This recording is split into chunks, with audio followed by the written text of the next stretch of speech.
Okay, welcome everyone to this week's episode of KUDEN Radio, the podcast for, well, us, right? Martial artists, self-defense practitioners, Ninjutsu students, us. I've got my band of regulars that are normally on, but what I don't have this week is Sensei Alexander. James is away. His significant other, not sure what he and she are. Anyway, she had a professional conference in Chicago, and James went along. So I'm sure he's enjoying Chicago deep dish pizza and a bunch of other stuff that's over there. That's cool. A bunch of museums he can check out. Anyway, that means that I'm flying solo. And so I had thought that this would be a good opportunity to do a student interview. And that's still the plan. However, my guest may have had a family emergency. His daughter-in-law is almost there as far as delivering a baby and whatnot. And he did warn me that should something, it's not going to sound right, if something should pop up, then he's going to have to be there, which is fine. I haven't received an emergency message or whatever, but what we'll do is kind of play it by ear, and I have another lesson backed up anyway, so we'll see where it goes. Okay, so I'll go ahead and roll things, get it started, and I will see you when we get back. Question is this: how are self-defense and success-minded people like us, concerned citizens worried about protecting ourselves, our loved ones, and the things we care about from the monsters we know exist in the world? How do we train in a way that gives us the skills, knowledge, and understanding we need without becoming paranoid fighters or killers ourselves, and yet still allows us to be the hero protector the world needs us to be? That's the question, and this podcast will give you the answers. My name is Jeffrey Miller, and welcome to KUDEN Radio, real training for real people in a real world. All right, I am back. All right, so for those of you who missed the intro, we're going to start off with a different topic. I had a student that was going to be as a part of the sub-series that I'm running through here every couple of episodes or so. He's a former Marine and a retired corrections officer here in the state of Pennsylvania. And he has been through several different martial arts systems, having attained a brown belt in one and a couple of other ones. I was going to have him kind of lead that off, but he's not in yet. So I'm not sure if he's having technical issues. I haven't received a message, but he did remind me, or not remind me, he did inform me earlier on that his daughter-in-law is soon to be delivering a new addition to the family. And if something happened, that would be the only thing that pulled him away. Well, again, I don't see any messages or anything like that. And I just checked. So anyway, so as all ninja do, we are going to adapt, right? And not overcome, right? There's nothing to overcome. But we will... well, actually, I guess coincidentally, what I do have as a backup will kind of fit in. But before I do that, let me go ahead and take a look at the chat. Again, I'm flying solo, so that means that I am host, I am teacher, I am the mouthpiece for the podcast, and I'm also my own producer tonight. So I'm going to have to bounce back and forth on the screen here. I was hoping that would be easier if I was doing an interview with somebody, but we'll make it happen. Anyway, so let's see. Jeffrey Fletcher is on. Good evening, sir. I see a bunch, right? So people are still trickling in, and that's fine. Anyway, so let's take a look at this. Let me just bring up my notes. Again, I'm going to be looking at just kind of a stand-in kind of thing. Hopefully, Alan will get here, and if not, well, we'll just reschedule him for a different episode where he won't be pressed for, like I said, family emergencies and things like that. Okay. Also, I have a couple of other folks in the wings. Coincidentally, I have another former Marine, although I think he was a howitzer team member, big gun, and one of the women in the program just tweaked her knee in a previous class, and she's toughing it out like almost Shinobi Kai people do. But she also has doctor's appointments to make sure that things are not like, going to go in the wrong direction at any moment. Anyway, all right. So again, I'm trying to space these things out, right? The student perspective subseries out, I don't know, every several episodes. That way we kind of break up the general theme. But here we are, right? So what I'm going to do is I'm going to start off by taking a look at something that I introduce fairly early to students, even though they don't get a chance to play with the concept for a while, okay? Because we need to make sure that techniques and whatnot get into muscle memory. And again, if this ends up being kind of a full episode where Alan's not going to make it, then I have a secondary, and these two will go. They'll go side by side. Now, in the next couple of weeks, I will probably revisit these as a part of my weekly Whiteboard Wednesday, the Warriors Whiteboard Wednesday series that simulcast live on our Facebook online Ninjutsu training page, on Facebook, not Facebook, YouTube, Twitter, the whole deal. But that'll be done in the context of matching things up. So the training that we do on the following Friday, so Whiteboard Wednesday, obviously on a Wednesday, and then that following Friday, everything that we do in that class, everything we do in that class springboards off of the topic or some aspect of what was covered for that topic during that week's Whiteboard Wednesday. Okay, barring no holiday or any kind of thing that gets in the way that would force me to push that to the following Tuesday. But either way, all right.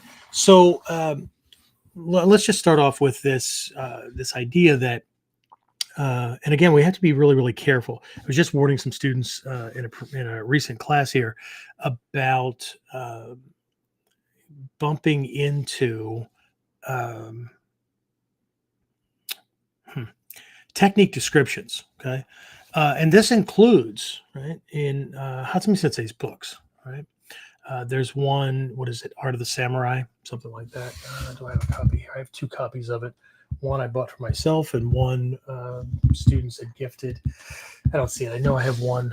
I have one at the dojo. Either way, it's the one where there's several sections on the different lineages, and he goes into some kind of example techniques. It's book form, and the format, again, very skeletonized example techniques, that kind of thing. Very much like the Quest videos, right? If you have any of those, he does not have every single kata on every single scroll, that kind of thing. There's a representation because every lineage has, I wouldn't say specific, but while all or nearly all the schools, ninja schools, have a little bit of twist to them, but while nearly all the schools use the same combat principles and concepts, each school tends to lead with 1 or 2, with everything else kind of being a subset to support that. Okay. For instance, Togakure Ryu, Shinden Fudo Ryu, those kind of schools, the principle is in nature and not just natural application, but finding the way, finding the most natural way. Okay. Now, this is also in Gyoko Ryu and Koto Ryu, where the first kata on the first scroll, Shoden for Koto Ryu, Joryaku no Maki for Gyoko Ryu, it's the same concept, right? The first kata, right? Koto Ryu's Yokuto and Gyoko Ryu's Koku have the same kind of thing as well. Sometimes translated as playing in space, Uh, but the whole idea is finding the way, finding the most natural way, which is ironic because you have a kind of a preset, choreographed starting point, right? This kata that is pointing to freedom of movement, right? Um, but again, all of these things have their thing, right? But what's often missing, um, and sometimes it's passed on based on KUDEN, right? The teacher one-on-one kind of sharing things, or in the Taiden when they demonstrate. But in the scrolls, more often, there are a couple of written, these kanji or these written words that point to something that needs to be included or considered, or it makes a difference, right? So, for instance, in some kata, there might be 2 or 3, give or take. We'll call them line items, right? Do this, do this, do this, and then either preceding that list, right, or after it, there'll be the word like onaji, right? Same time, right? So you're not doing them step 1, step 2, step 3, right? They're done at the same time. Uh, this concept that I want to talk about tonight is often it often precedes kata, again depending on the kata, right? So there's this term jiu, right? We would spell it Jiyu, or if you were more if you were using I think it's the Hepburn system, maybe Japanese, or not translation, but how to write the Japanese syllables in Romaji using English language characters, right? You might write Giyu. That just tells you to hold the U uh, sound twice as long. Okay. But that U would follow just about anything, right? You might have it following an O. That doesn't turn the O sound into an owl sound. It tells you to hold the O twice as long. What I've grown up with, so to speak, in the art, and what a lot of people will see in Natsumi Sensei's books or whatever, is it's a different system that's used. And what they'll do is they'll put this line above uh, all or part, right? Usually over the vowels in a Japanese word, and so that tells you to hold it longer. I know that kind of contradicts things in English, where that line above a vowel tells you that it's the long vowel or the short vowel, right? It's either O or ah kind of thing. It's not the same with this system. That line tells you to hold that vowel sound twice as long. Okay, and the reason we know that it doesn't change is because in Japanese, all vowels have the same pronunciation. I don't mean they don't all sound the same. I mean that if you see in Romaji the letter A, right, it's always ah, like the A in father, right? Ah, right. So yeah, sensei. But what about when you see taijutsu, right? That's Taiju. That's not an ah sound. Yeah, it is. Okay, because the I afterwards is pronounced like the I in ink, right? So if we put eat together, we get I. Okay, if we put like the E in pet, right, with I, right, then we get a. Right, so it takes a little bit of learning so that we don't trip over ourselves or some anatomical part and butcher the crap out of things. And I get it. Right? A lot of folks have a problem with their native tongue, but anyway. So take a look at this term GU. Right? We'll break it down here in a little bit, but GU often refers to more spontaneous or free form, right? Like that kind of approach to techniques. Okay. So it's pointing to this idea that there's a broader context, right? Or there might be a preceding action, right? Before the start of the technique, right? That's either being demonstrated or that's written out in the scrolls, that kind of thing, right? So again, a couple of lineages that use this. Togakure school, the techniques often describe like spontaneous responses, right, to attacks. In the Gyoko, or I'm sorry, in the Togakure Ryu, in those scrolls, like those scrolls aren't laid out in the same kind of way that we're used to seeing Kotoryu, Kukishinden, Gyokoryu, those kind of things, not laid out the same way.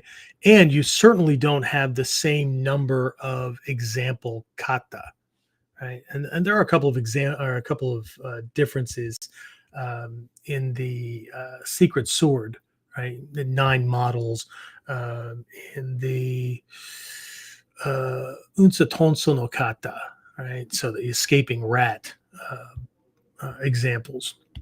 Again, you have a little bit more there, but normally what you have are just a couple to maybe 5 or 6, maybe examples, because the idea here is this is a principle or concept, right? This is an idea. Here's a couple of ways that this might look. Now you take it and run with it, right?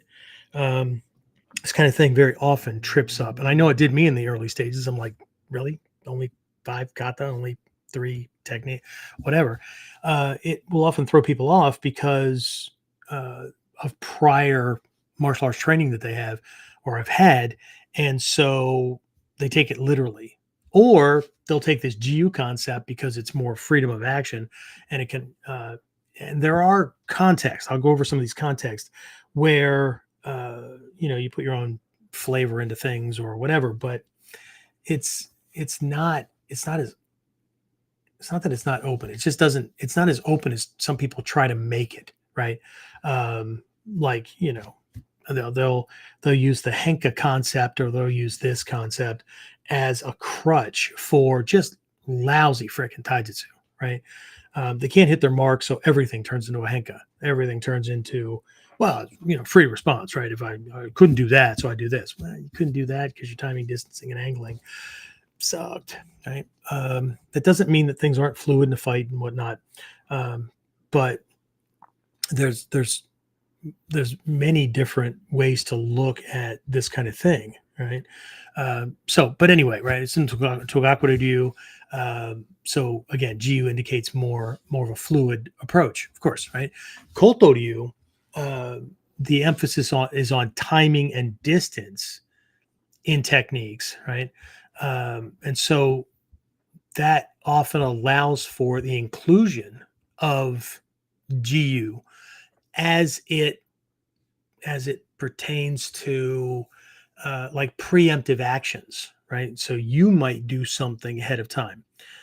Those of you who are going through the online program, well, actually online or dojo, it doesn't matter, right?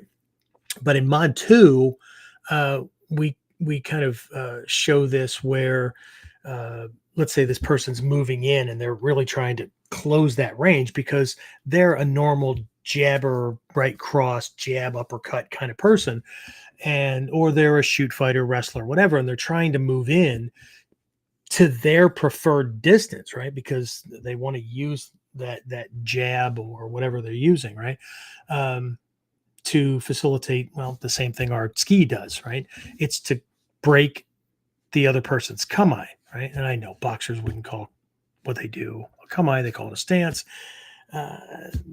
Anyway, so if you caught last week's, was it last week's or the week before? It was last week's Whiteboard Wednesday. We looked at the difference between kamae and dachi, right? Kamae and stances, huge, right? Anyway, so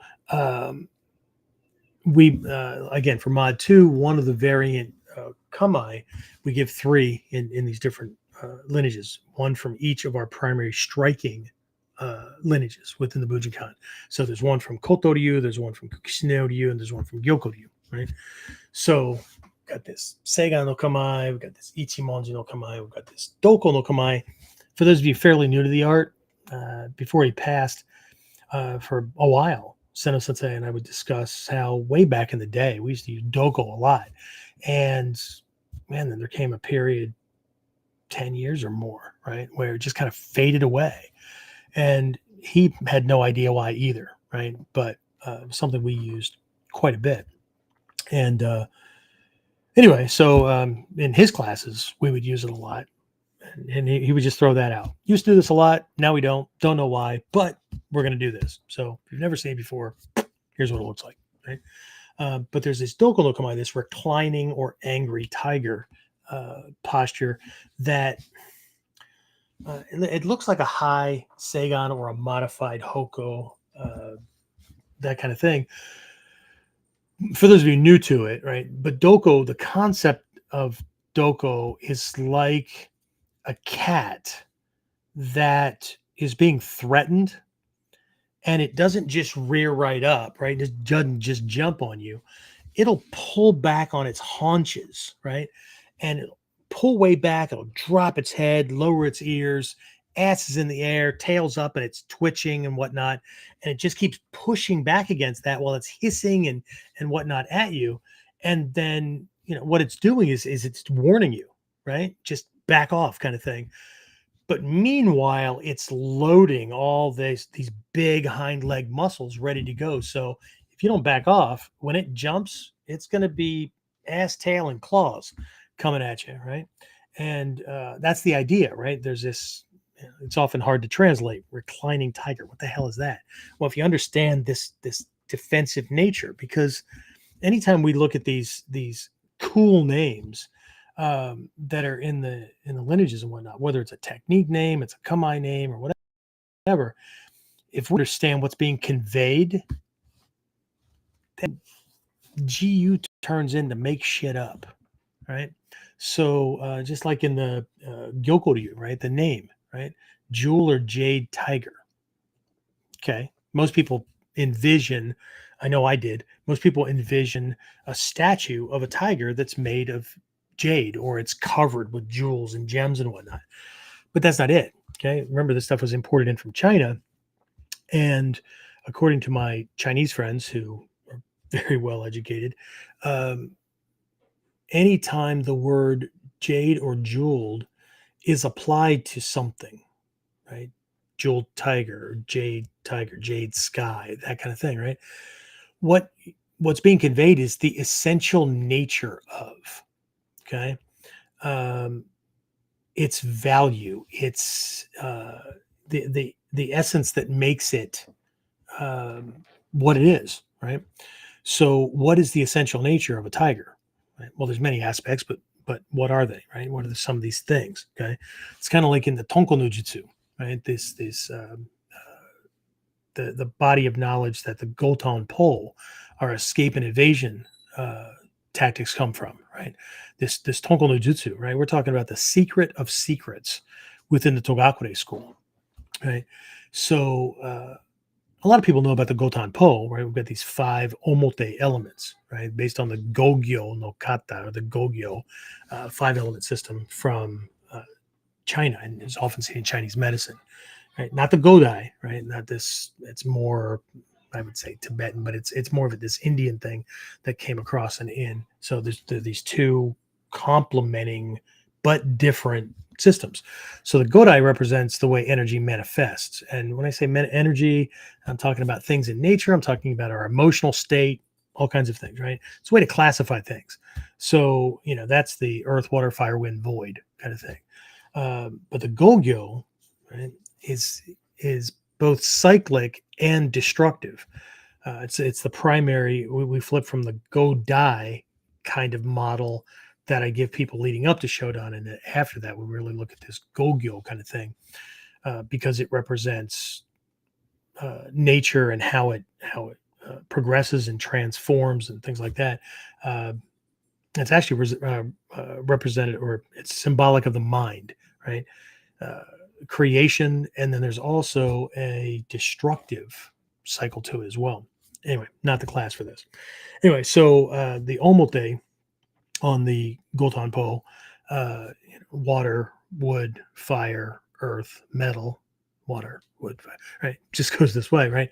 Each is indicative of a type of escape and evasion, right?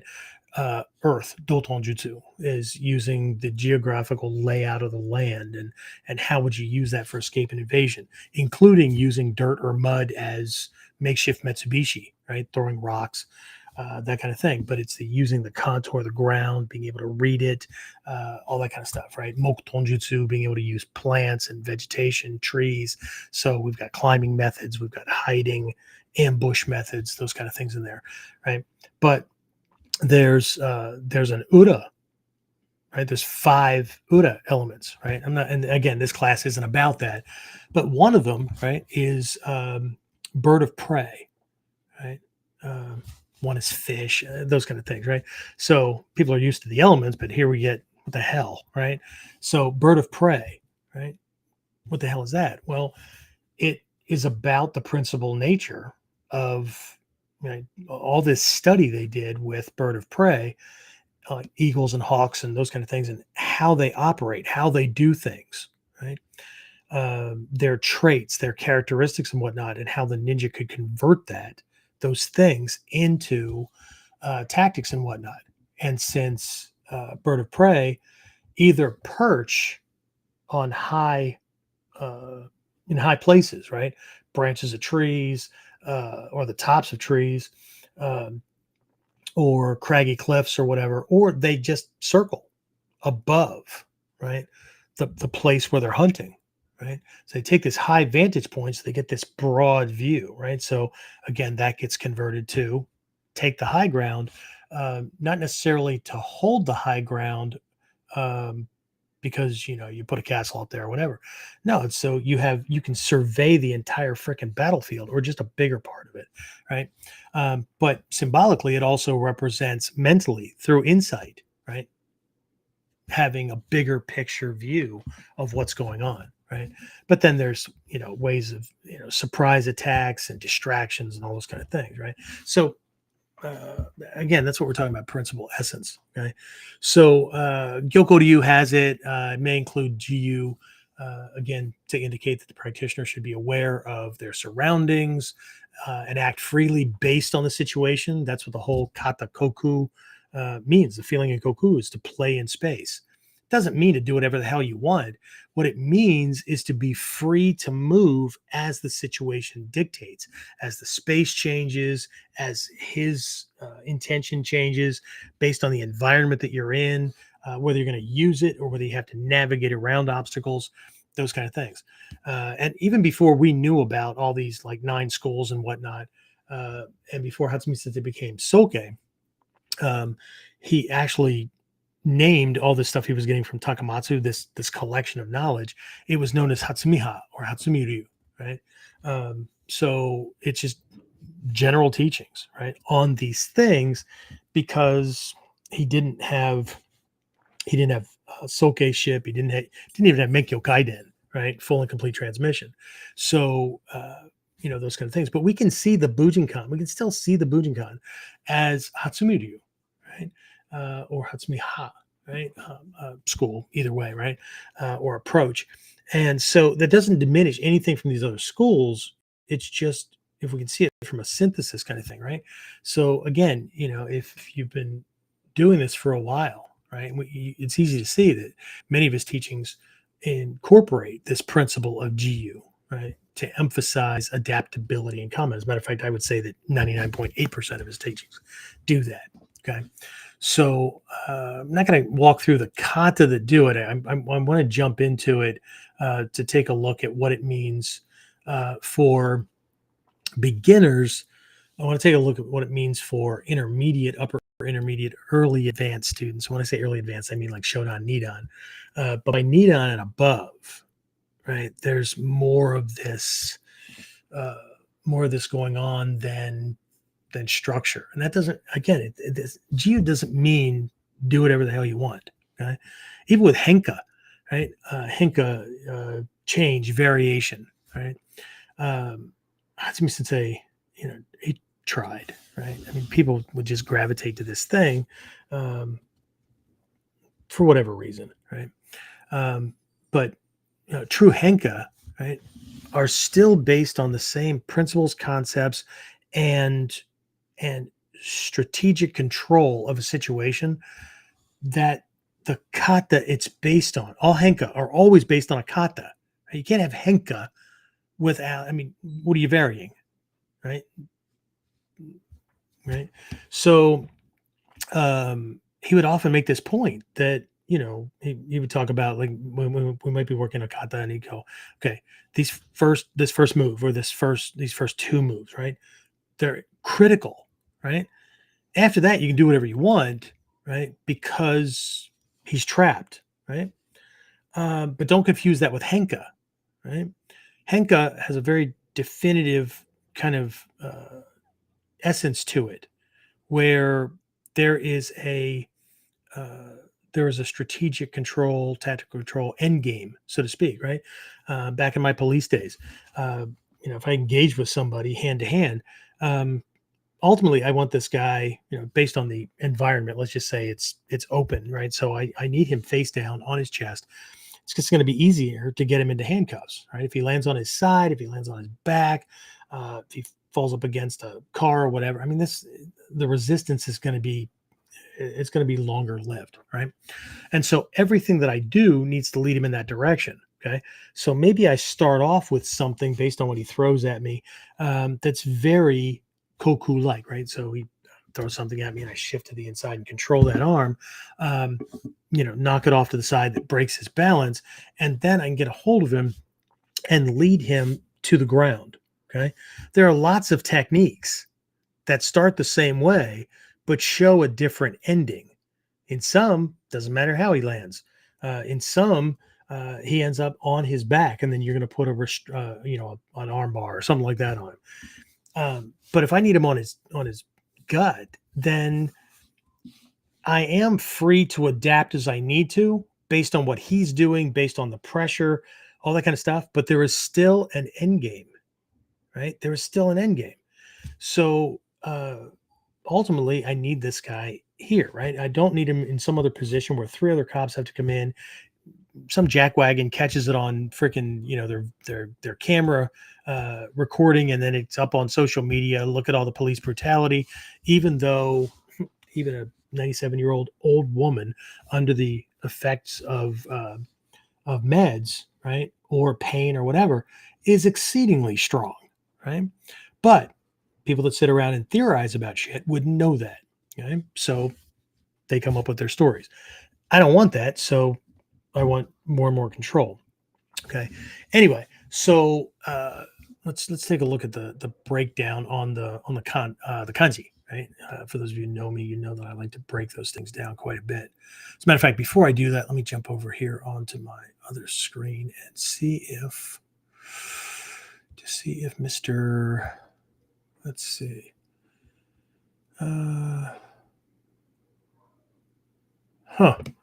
Alan says, hold on one second. It says for some reason it's putting him in his own room. Well, that's really weird. Hold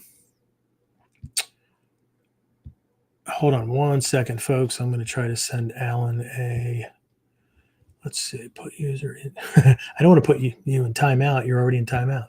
So I don't know why that happened. The link that I sent you should have gone right here. Let me see if I can. Let's see. Copy. All right, Al, I'm going to send you this via email, so hopefully this gets you in. Right. Let's see.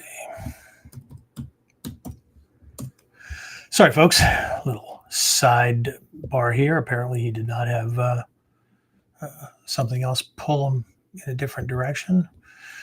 Let's see. Let's see.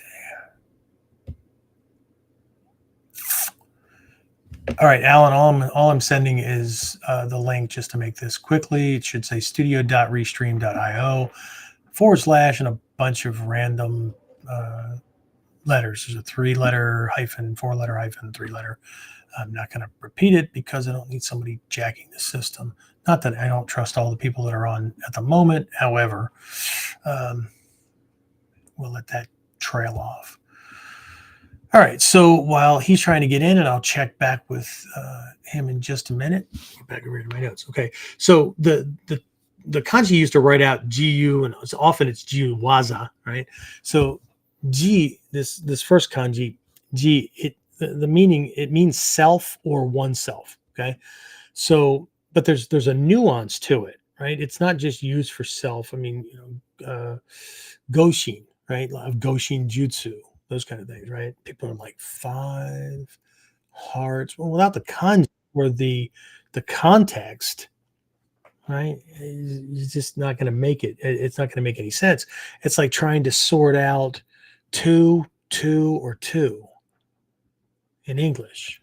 Or are we talking about to, which is part of a verb, to be, right? Are we talking about too, right? Also, right? Or are we talking about two, a number? Or you know what? Are we talking about tu of tune or tuna? Are we talking about too as a first part, like in another word, tune, right? Like cartoon. Again, without that, it doesn't make a whole lot of sense. But the nuance to this, or the kind of the what it's pointing to, right, is that it can apply, it can imply, right, autonomy or a sense of independence, right? It kind of points to the idea that there are actions taken by one's own volition or choice. Okay, so again, we go back to that mod 2 technique where we're using doko, and so if this guy's moving in, and we get a lot of bullshit responses from people because they'll see a snippet of something, think they understand it because they're running it through their filter of experience, and if their experience is limited, well, then they're going to call bullshit, or they're going to call that it doesn't work, or whatever, or they're going to make assumptions about whether it works or whether it doesn't work or whatever, because of what they want. Right? I got somebody that's jacking a thing on our Facebook things. I'm running promotional ads for a program at the dojo, and this guy, he's big vocabulary, right? Fake, right? Doesn't work. This guy just takes your money, right? Small words, whatever. But we've done a background on him, and can't find him where he says he was supposed to be. And what it looks like, even if he does have all the experience that he says he has, it's in one system, right? It's one approach, kind of like all the guys that have only ever been in fistfights. So any talk about grabs or somebody grabbing you or whatever, right? Well, it doesn't happen in a fight. No, it's never happened in your freaking fights. Okay, don't confuse the two. Okay, because as an ex-cop, I've done plenty of freaking reports on people who were grabbed and then repeatedly knifed or whatever, right?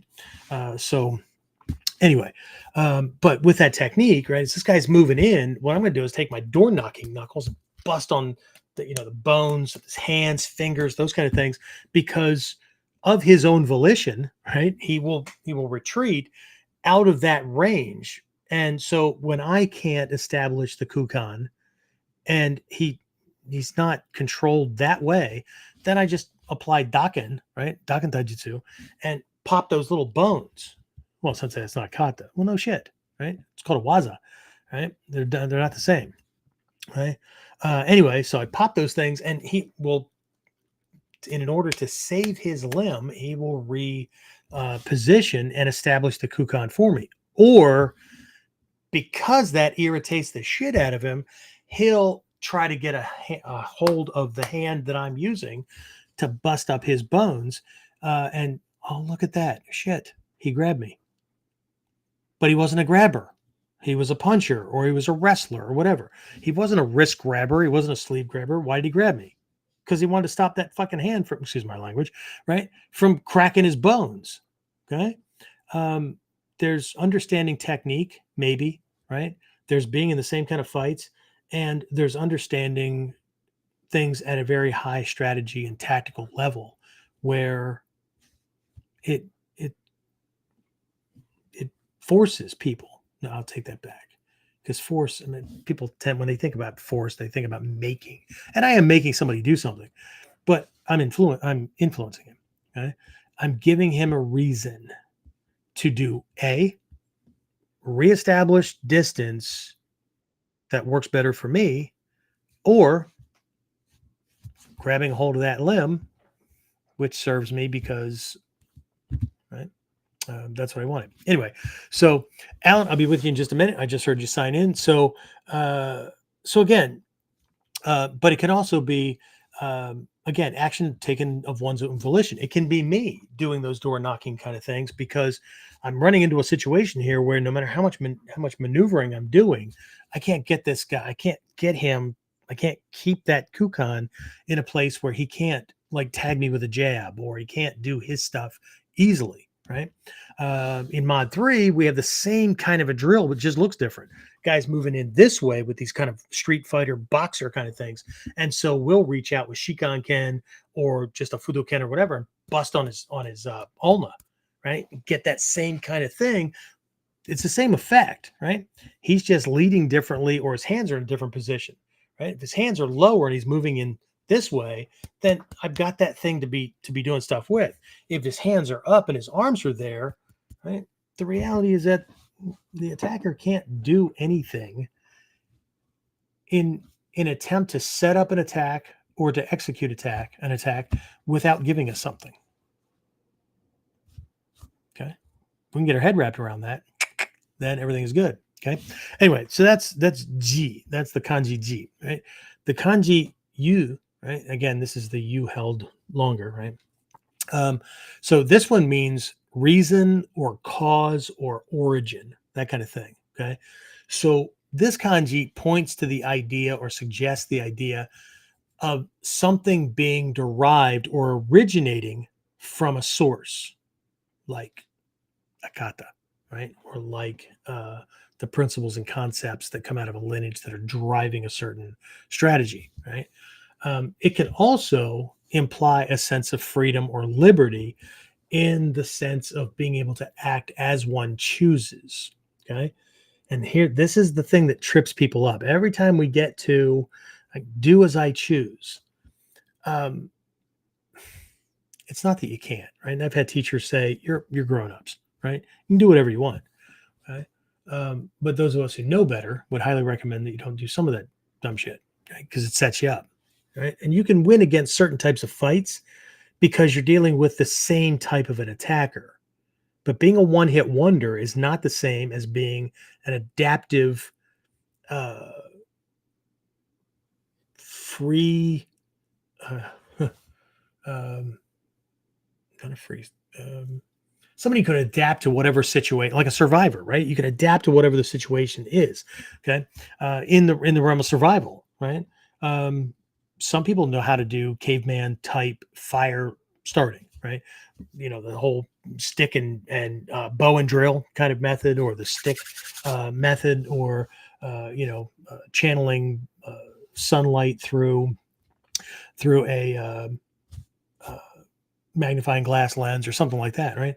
But very few people study enough that they have multiple lighting methods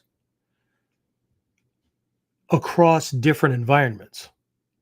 For instance, right? What if I don't have a magnifying glass and that's my method? Okay. It'd be helpful if I branched out and understood the principle or concept so I could grab a leaf, poke a hole in it, put a drop of water on top of that hole, and now I've got this lens that I can now line up with the light and adjust it, right? It's the same principle, or understanding which part of my eyeglasses I can do the same kind of thing with, right? And knowing and having more than one, because what if, I'm in a bad place and I need to start a fire and the only thing I know is the stick method and it's been raining for 3 days. Well, shit, now what? Okay. So how do I dry out the stuff I'm going to use for tinder, right? Or the kindling, right? How am I going to keep a small fire going in a way that it will dry out my larger and larger fuel? Okay. So we've got different structures and that kind of thing, right? So the idea with this GU kind of idea is that a student goes through the process and they, as they develop and they progress, right? And they develop skill proficiency. It's not just about the physical actions. It's about the principles and concepts they end up embodying the principles and concepts. So Natsumi Sensei says, let go of the kata, forget the kata. I've heard those over the years too. And what people would do because they want to be soke without all the work, right? Is, well, Soke said, throw away the kata. Yeah, okay. I heard him. Who was he talking to? Well, everybody in the room. No, he wasn't. Soke, when he was teaching in a room that was rife with a variety of ranks, always led off that class with, I am teaching to this level and above. So if you didn't hear it or forgot and tried to translate everything he taught as though it was okay for Mukyu, right, the white belts or whatever, then see, therein lies the problem. Well, Soke said, I already said, right? Who was he speaking to? Because it's not the same, right? Anyway, so again, the student goes through this process, and at the end, right, they're a walking, talking example of the principles and concepts and actions in action. So this freedom or liberty or whatever, right? And again, it's a sense of freedom or liberty, right? Being able to act as one chooses. The student is the practitioner is still using the principles and concepts, but what are their choices? Their choices are wait until he attacks and I either flank him, right? Or I draw him out, or I preempt things and get him flustered and whatnot so that I can take the fight to him, or I hold my ground and when he comes, I take him, that kind of thing. That kind of idea, that kind of strategic control, not I'm just going to do whatever I want. Okay. It's not the same thing. Okay. And waza, of course, means technique, skill, art, that kind of thing. But since Alan's here, I'm going to switch over. And again, in one of the upcoming Warriors Whiteboard Wednesdays, we're going to be taking a look at this as compared to kata. And I've done this in the past. As a matter of fact, it might have even been a recent one. So maybe it's not going to be that. It'll be GU, and then we'll take a look at how this relates. But waza, again, it refers to the method or the craft or the approach, right? Or the skill, right? Involved in performing a given action. For instance, if I'm in Shizen and I shift back into Ichimonji or Doko or whatever, or I'm in Jumonji and I shift to Ichimonji, right? That action is a waza. And so a kata is just a string of waza. So we can pull those things out and drill the crap out of those so that we're really, really good, right?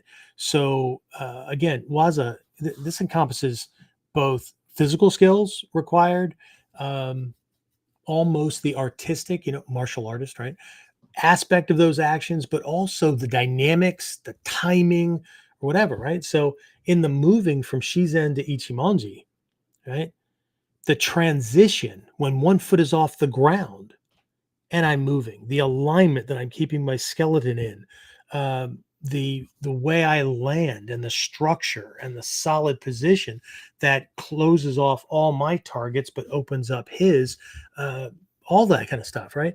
All that is a part of the nuance of understanding a waza. It's not as simple as, well, you just step back into Ichimonji. Interesting. I'm going to go back to a question I asked earlier. What does that mean? What does stepping back in Ichimonji mean? Inside, in your head, right? What kind of things does your skill set have to include from the moment your legs begin to, because they do, the knees start to bend and whatnot, and the body starts to shift in that direction, right? How are the muscles firing to take that step, right? How do we take that step so that we're on balance and the lead leg, the one that we're leaving behind on the ground, right? Because one picks up to step back, right? What is that doing to maintain stability and control while the other leg is stepping? Okay? Because, quote unquote, falling back to Ichimonji is an expedient uh, reference. And it does count if we're in the left side or the tiger side or the sa, right? When some of the lineages say sa yu, seigan no kamai, right? Left and right side. When we say left side, we're talking about the emotive side, the oh shit side, whatever, right? Review Hazumi Sensei's Kotoryu quest video for that. So this is the adaptive, but it's based on like overwhelm. It's based on all these elements and the feelings and those kind of things that people say that Stephen Hayes made up and stuff like that. The Ura side of the training, right, as opposed to the dragon side, the U side, the right side of training, right, which is I have more control, right, and so it's more psychological. It's more cold and calculated, right? So anyway, so waza, right, encompasses again both physical, all that kind of stuff, right? So again, in the upcoming fall camp, I'm going to be taking a look at these three things that everybody throws these things around, right? Body, mind, and spirit, right? It's together, right? It's wholeness. What does that mean, right? When we're doing a kata, right? Or when we're moving into ichimonji or seigan, or what's the feeling? What does the lineage say about the feeling in, right, the heart of ichimonji no kamai, right? The heart or mind, right, of seigan no kamai. What does that mean? And what does it mean from an oh shit perspective as opposed to a touch me and I'm going to kill you kind of perspective, right? They're very, very different, right? So as we explore these things through that weekend, we're going to be taking a look, obviously, at the physical, which is what captures everybody, right? Because that's what makes that's what makes me a badass. No, not if it's broken, right? It can look technically perfect, but if the joints aren't working right, if the muscles aren't doing what they're supposed to be doing, if the weight's not shifting, if the all kinds of things, right? But where are you supposed to be in your head? Where are you supposed to be in your heart, right? And how does your head game or your heart game change, or how should it change what we're doing with our body? Interesting, right? So our kamai, our whole art is freaking holistic, right? We don't just say body, mind, and spirit. What the hell's going on? Okay. Some lineages, some schools, some styles, right? Strike first, strike hard, Kubra Kai, oorah, right? Other ones, right? Very fluid and adaptive and whatnot, but there's very little change from that, right? That's just part and parcel of the style. Beat the shit out of them and go about your business. Okay. It's a good idea as long as it's in context with the level of the threat, especially here in the States and generally speaking in the Western world. Because if not, as I shared with somebody on Facebook earlier who tried to pull that shit on me, if you get this part wrong, right? You get this part wrong, you may find yourself having to defend yourself against multiple attackers coming at you with something very different. Yeah, in a prison shower. Yeah, so let's not do that. Okay. Anyway, so let me switch back over here. Alan. Look, it's dude. Let me turn his screen on here. So he tried to blame me, and it's probably operator's headspace and timing. And since he's a former Marine, he knows what the hell that is.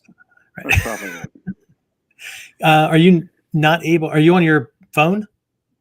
Yeah. Are you not able to shift that into a horizontal mode? I can try it. How's that? Hey, look at that! Fantastic. That way, when I share our pictures, we'll be close. Look at that. He's in a freaking lounge chair. Wow, awesome. Gotta relax.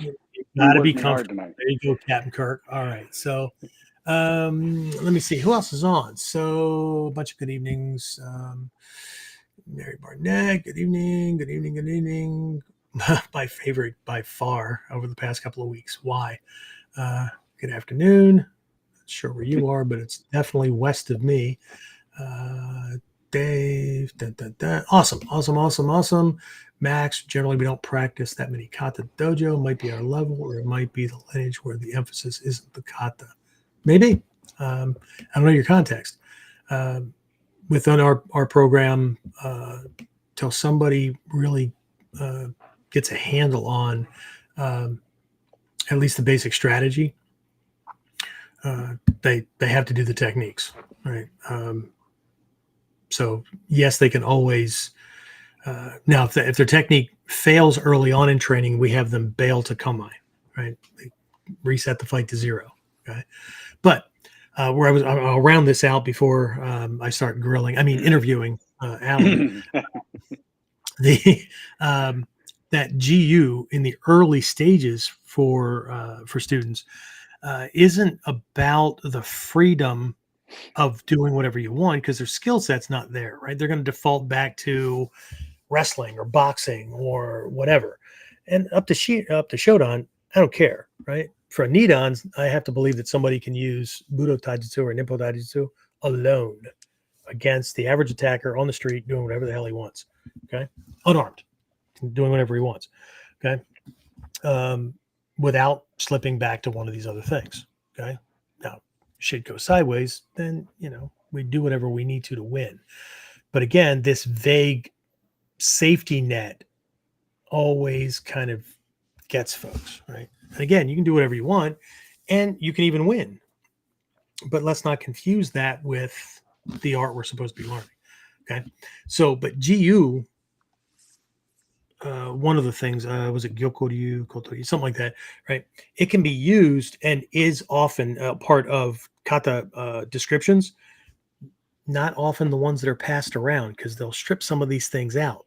Again, even in Hatsumi Sensei's books, some of these things get stripped out, or you have to read a section or 3 or a chapter beforehand to get a handle, or he'll have this long section on Gokui, right? The secrets, right? Or the essence or the essential nature of things, right? And again, it's a big picture overview. So if you don't understand that this is actually part and parcel of that.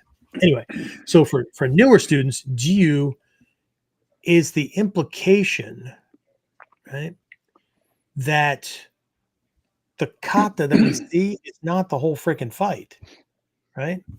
The punch that comes in or whatever is the moment that we're in the right position, right frame of mind, right balance, whatever, and we can catch this and lead it to the end. But the implication is always, right? One, that's a hell of an ideal. Okay. But the implication is always something came before this. Could be pushing and shoving, could be, who knows? Something came before this, right? And this is the moment that we can catch. And if this technique doesn't finish things, something will come after it, right? And so we'll often string kata together where the end of one fails but sets up the next thing.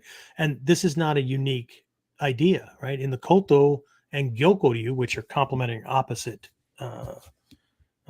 schools, right? They were structured by the same guy, right? There are 2 complementing techniques. One is called KO and one's called Keto. So one is a simple thing off of a grab, right? Break the grip and knock this guy away from you. It's supposed to knock him back and down, right? And then you can draw your weapon or whatever. But the other one starts exactly the same way, right? Except this guy comes flying back in with a punch or whatever, right? And then you finish that. So there are connections if, again, we're able to see it. Anyway, so GU, just, again, something we'll be playing with down the line, but I needed to fill in time instead of sitting around waiting for a Marine to show up and save our lives. Anyway, what's up, dude?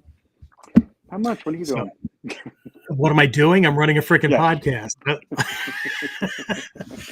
I told you, man, I'm going to get you a cape with the letter CO on it. And I don't mean corrections officer. It'll be Captain Obvious. That's what it'll be. Anyway, so no problems with the daughter-in-law. No, everything's good. Okay, right. Everything's good. When you weren't on or whatever, that was my first assumption, because I didn't see anything, and I just thought maybe you were in go fix things mode. No, So anyway, it for some reason just kept putting me in my own room. The link, and see, it said that's the universe go telling to you, live. go to your room. Yeah, we're gonna that was it. I thought I was being punished. we're gonna put you in solitary. That's funny.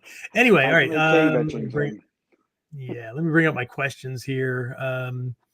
So we're going to switch gears, guys, and we're going to be back to the student interview. So as a reminder to everyone who maybe this is new to, or maybe you forgot or whatever, I started the series a couple episodes, well, not more than a couple of episodes ago, but I think this is maybe like the third one that I've done.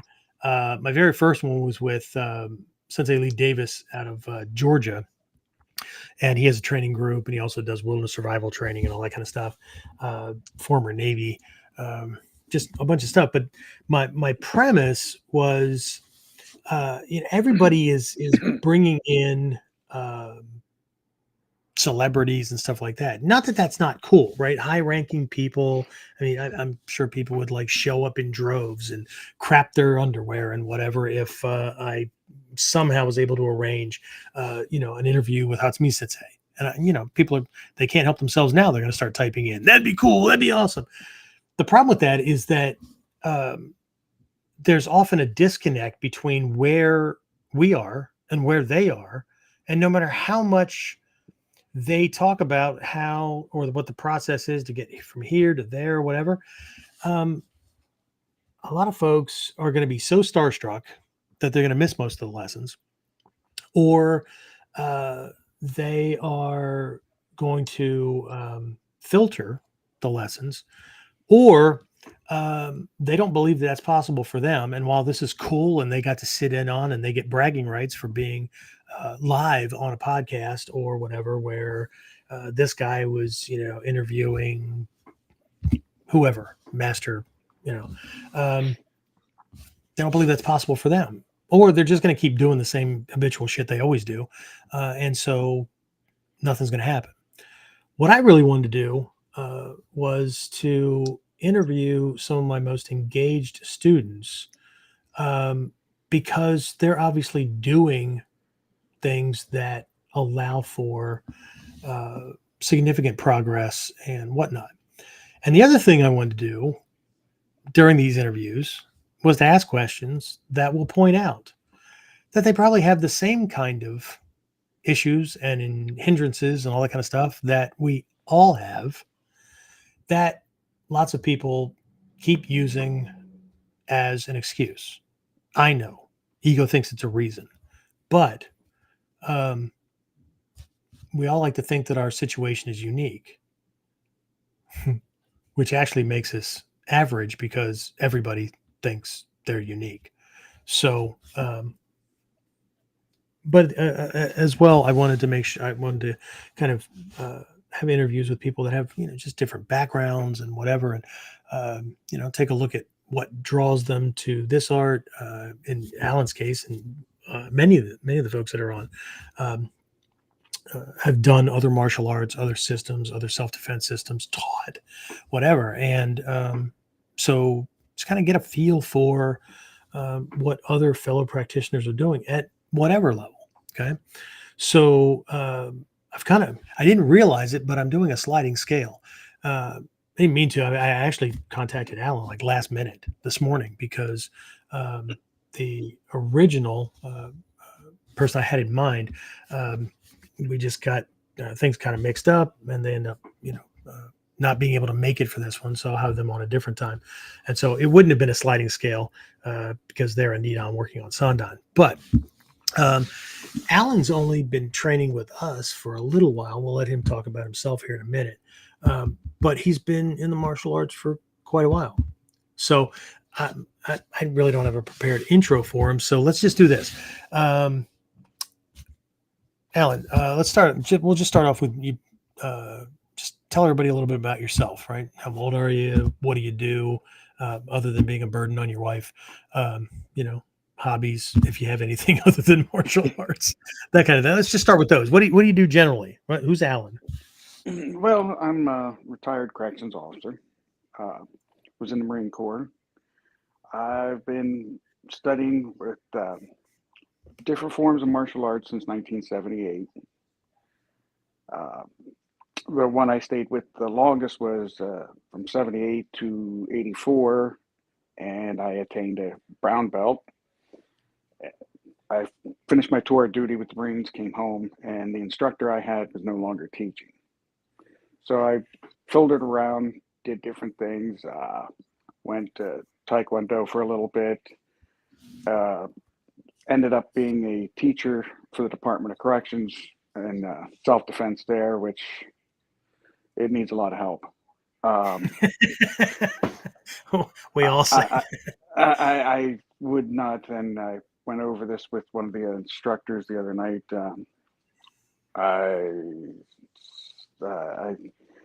If you want to get hurt, just teach somebody something one time for 2 hours once a year, and then expect them to know it all the time. It's not going to happen. When I was military cop and I was going through our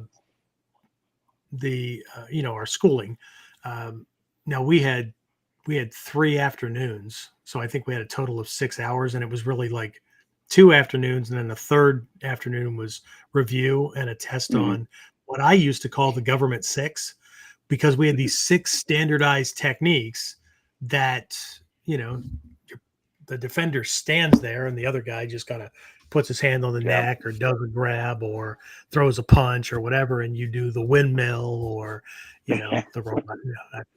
I'm joking now, and then like you said, we qualified on those things once or twice a year, but it was really a CYA for the government. It wasn't exactly. It wasn't a PYA for us, protect your ass. It was a CYA, cover your ass for them, right? So training has been conducted, and so your personnel file gets a check mark on it, especially corporations who do workplace violence stuff, and it's just like a little slide presentation you can go through, and then it gets time stamped and they can check, yep, they went through it, or they went through the run, hide, fight bullshit, right? 6 minutes you're going to do while you're prepping to go on the job, then you're going to remember it all, and okay.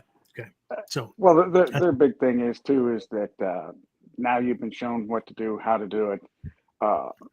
Anything that isn't there, if there would be a lawsuit come out, well, you weren't taught that, so why did you do that?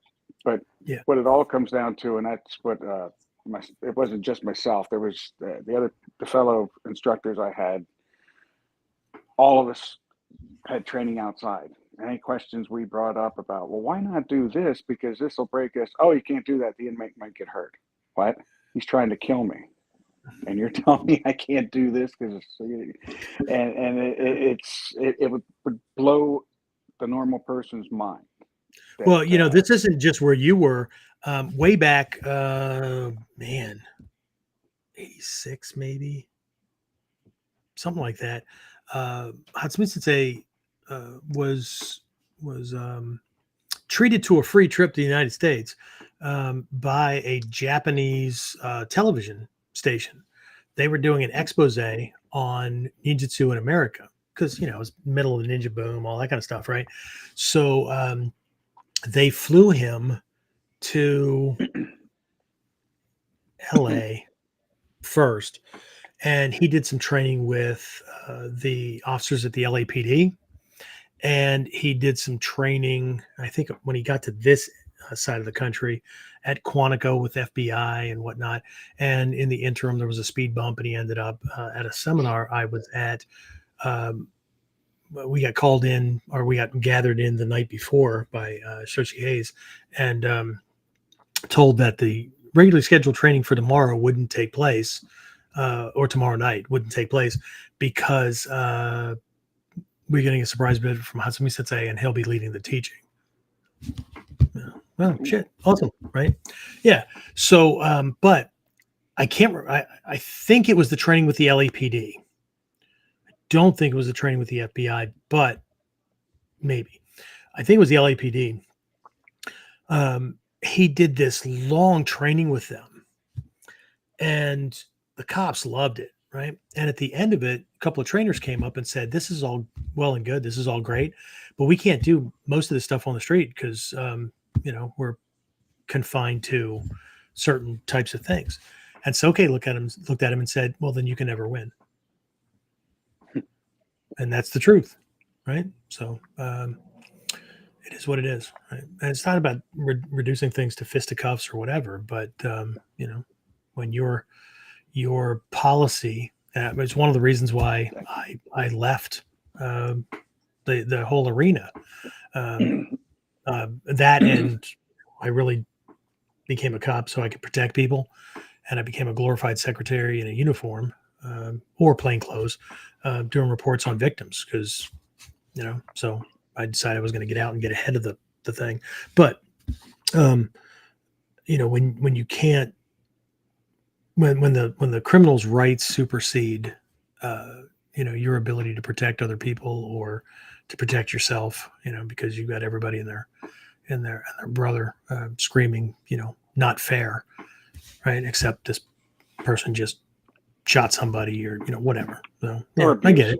Abuse is yeah, and you had some pretty friggin' rough people and stuff, and as well, you had people that killed entire families or whatever, right? And they're going to think twice about doing something like that to a corrections officer or a nurse on staff, or right. A lot of people don't think about all the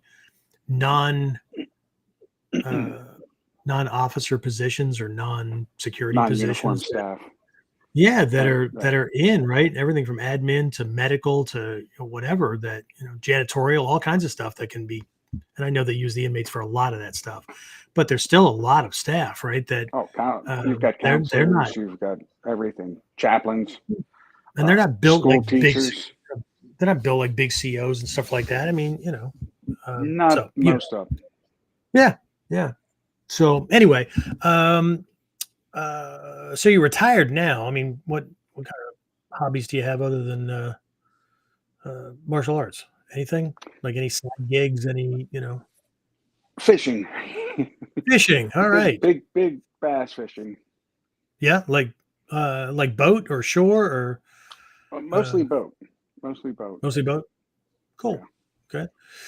All right. And babysitting the granddaughter. And babysitting the granddaughter. See, there you go. A future with my grandson. A future ninja. Yeah, there you go. Awesome. Okay, so you already gave us a little gist about your martial arts background. You've been with us for, is this your second month, third month? How long? This would be, I think the fourth would have been a month. Wow. Okay. So, we know when he got started, right? And this is coming in from all kinds of other backgrounds. So now, when you live locally, right? So usually not usually. Sensei Davis was long distance. Sensei Strickland from the last episode that we did this, he's local, right? Fred. I call everybody Sensei, right? Made you feel all weird when we first got started. Just like it did me when Natsumi Sensei did the same thing. But it's just a recognition of potential and or it's also future pacing, right? But a lot of people that have prior experience in the martial arts, right? There are certain words that are, you don't use those, because that's somehow holy or religious or whatever. When the Japanese will call somebody by their name and add sensei to the end of it, but they're not literally a teacher. They're just really freaking good at what they do. Could be a lawyer, could be an accountant, could be whatever. And they're directing somebody's attention to that person. Like if you really want to learn, follow Yamamoto Sensei or whatever, because they're pointing out, right, that this person has a lot that you can learn from, kind of thing, right? Here, we like to attach, warm and fuzzy feelings to, the culture and whatnot. And I'm not saying that, the traditions don't matter. They do matter. But there's a reason that Natsumi Sensei has done what he's done over the years to not let as many as he can affect, right? Not get caught up in that holier than thou or worshiping the master kind of thing, because it gets in the way of the students' progress. It makes them for most people, it makes them stay in disciple mode, right? And anybody's read the Bible cover to cover knows that Jesus had conversations with disciples that way. Here, you do that. Oh, I can't do that. I'm not you. You haven't heard a damn thing I've taught you, right? So anyway, not that I'm pushing any of those things, right? I just I think I'm gonna have a conversation with somebody, and this is actually part of the Ninja no Uge. The Ninja no Kyomon, the 8th gate of the minimum 8 gates of training for a ninja, studying different areas so that basically nobody can blow smoke up your ass, and you can actually carry yourself like a lady or a gentleman, true ninja, as opposed to coming across as a martial arts thug, right? Anyway, so we know when you got started, but when you stopped in at the school, did you know that we did ninjutsu, or was it just a local school that you were checking out, or did you see us online, or first of all, did you know that we did? What I did was I had seen the school, and I had gone past it for, I'm going to say a couple of years. And I always thought, wait, I should look into that. And then I looked online, looked it up, because I was looking for a local school. Mm-hmm. And I looked it up, and I seen, wow, they have ninjutsu there. That's something that, I remember way back when it was like, I bet you that'd be something to learn, something to look into, because I already had a background with everything else, and I was Sure. interested in it. And I come in, of course, and we spoke, and I'd say the first night that I was there and was invited to stay, because it was a Tuesday night, to stay for the Shinobi Kai class. Yeah. Full ninjutsu training.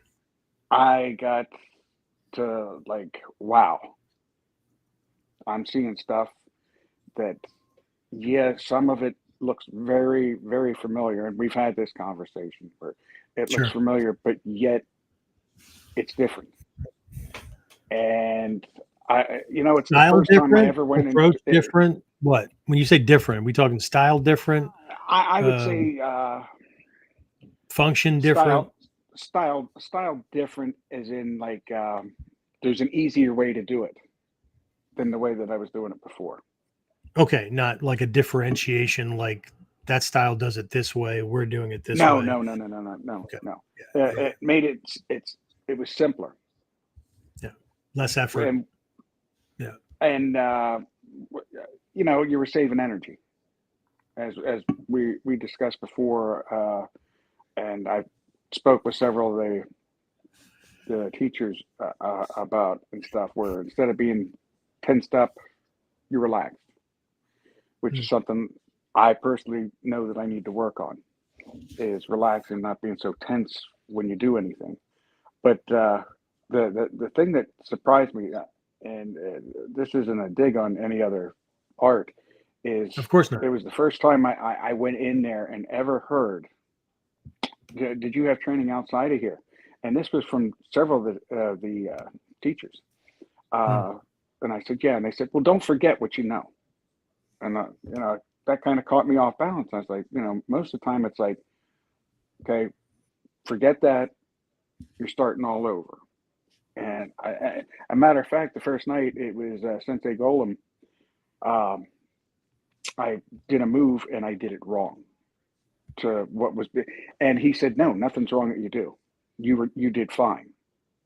I immediately went to an elbow strike, and we were doing something else, but I was close enough, so I went back to what I remembered, a reaction, and I was like, oh, I did that wrong. He said, no, you didn't.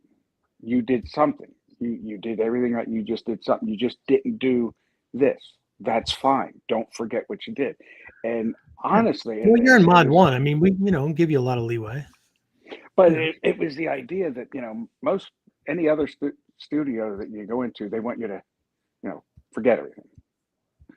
And it doesn't. After studying certain things that long, it doesn't just go away, no matter what Absolutely. you do. But yeah, It's not you going to and I go had this away. conversation. So there's three reasons, big reasons why we don't want you to forget things. One, uh, you already have this base. So if Mm, nothing else, you may pick up some strategies and concepts and whatnot that are from any given lineage or that are more ninja like in like hiding what you're doing instead of being, so obvious. Like you said, it'll reduce energy, that kind of thing. Can I do the same thing? I got it from the school over here or this style or whatever. But by applying it this way, can I save energy? Can I protect myself from the legal system and or the perceptions of witnesses because it's not so strike first, strike hard, Cobra Kai, or whatever, right, right? right. Um, a second reason, and there's no particular order, but a second reason is I don't want you to forget those things because again, in a future camp, right? You may be there as a student, but I may ask you to do a breakout session on one of those some aspect from one of those things that you learned. You're already good at those things. So if during that breakout session, we've had guys in that have done jujitsu, MMA style jujitsu, not Hmm. small circle or whatever, standing kind of thing. But I've had students that have been in Taekwondo or whatever, so they've taught a couple of kicks and whatnot, so that students can learn them, technically learn them, not because we expect to use them on the street. We might, but the point is students need to learn them so that as the uke, they can correctly execute them so that their defender knows that what they're doing, what they're seeing, and what they're Hmm. doing will actually work against that kind of kick and not some half-assed attempt at doing it, right? Because I'm not worried about somebody as Ishisuka Sensei, one of the well, he's Soke now, he's a grandmaster now, has always said, right? I don't need 2,000-year-old secrets to defend against shit, right? And so I'm worried about the guy who really knows how to whip one of these things around, but I also need to be able to see them, know what they look like, what are the dynamics, right? What's the body doing while it's executing this thing, right? So you know, so again, there's that, and then the third thing is in the advanced levels. Um, from in our curriculum, Sandan and above. Again, my conversations with Hasumi Sensei are things he's pointed out in class.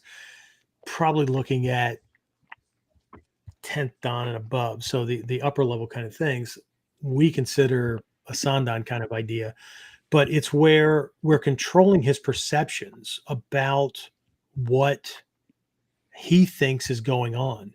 So, uh, if this guy can read me, and again, this all goes back to the premise that nothing in Ninjutsu is what it looks like, right? Is one of the first principles you learned, right? If it looks like what it is, he's going to defend against it, right? And he's Sneaky probably ninja. seen it before, right?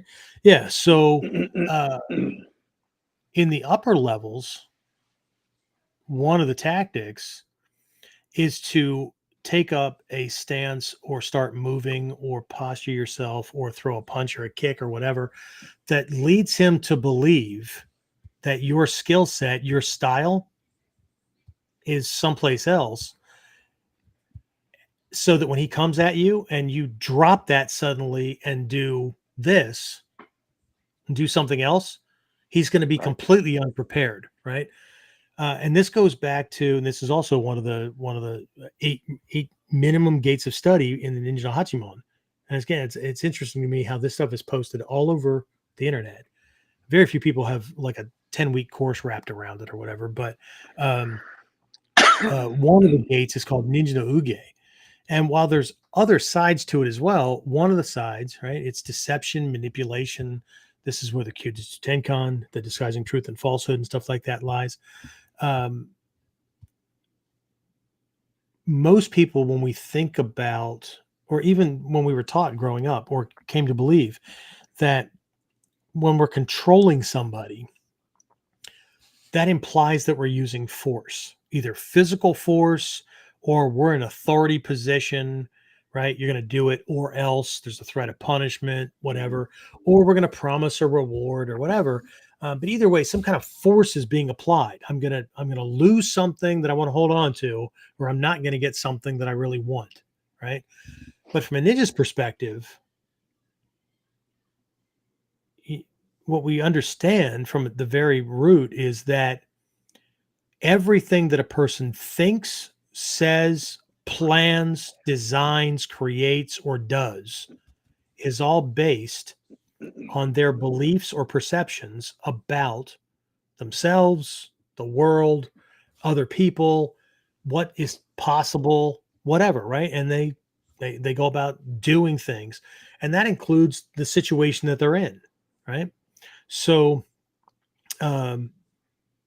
if I present, instead of trying to force this guy, right, to attack me the way, right, I'm set up for and whatever, if I start, shifting around, picking up that lead leg like I'm threatened to freaking throwing a roundhouse kick with it, right, or I got myself postured and I'm looking like I'm going to pop a back fist on him or something like that, and I might even throw a couple out of range, very quickly he's going to, we can't help it. And the more pressure we're under, the faster the system actually does it unconsciously, because we don't have time to do scientific observation and analysis, right? We've got, my past tells me this guy is, and as soon as we control his perceptions about me, what he thinks is going on, what style of fighter he thinks I am, he's going to make up a game plan.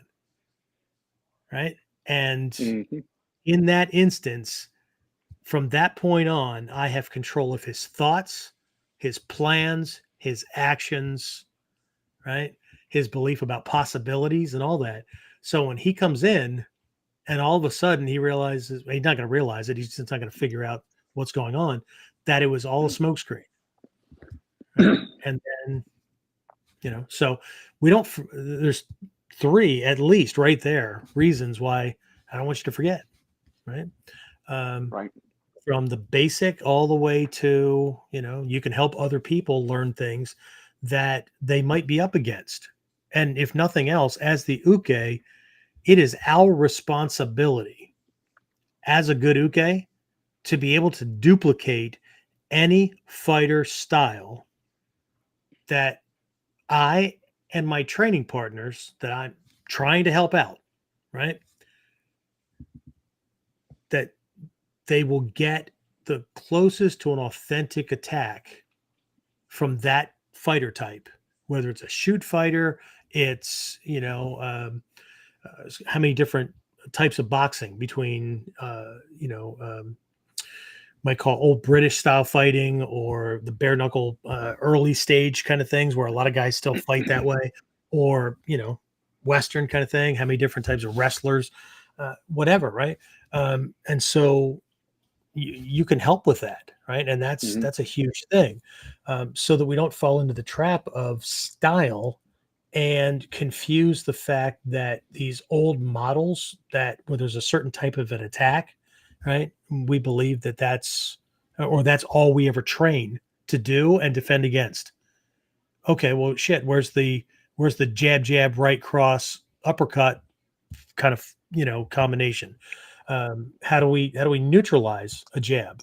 Well, shit. We teach you how to neutralize a jab one of your first couple of classes, because if you establish and maintain proper distance that he can't hit you with a jab, then you don't have a reason to instinctively bob and weave, which is a broken kamae, because 7 pounds are moving in a direction, muscles are firing in my back and my ass cheeks and my legs to keep me from falling over.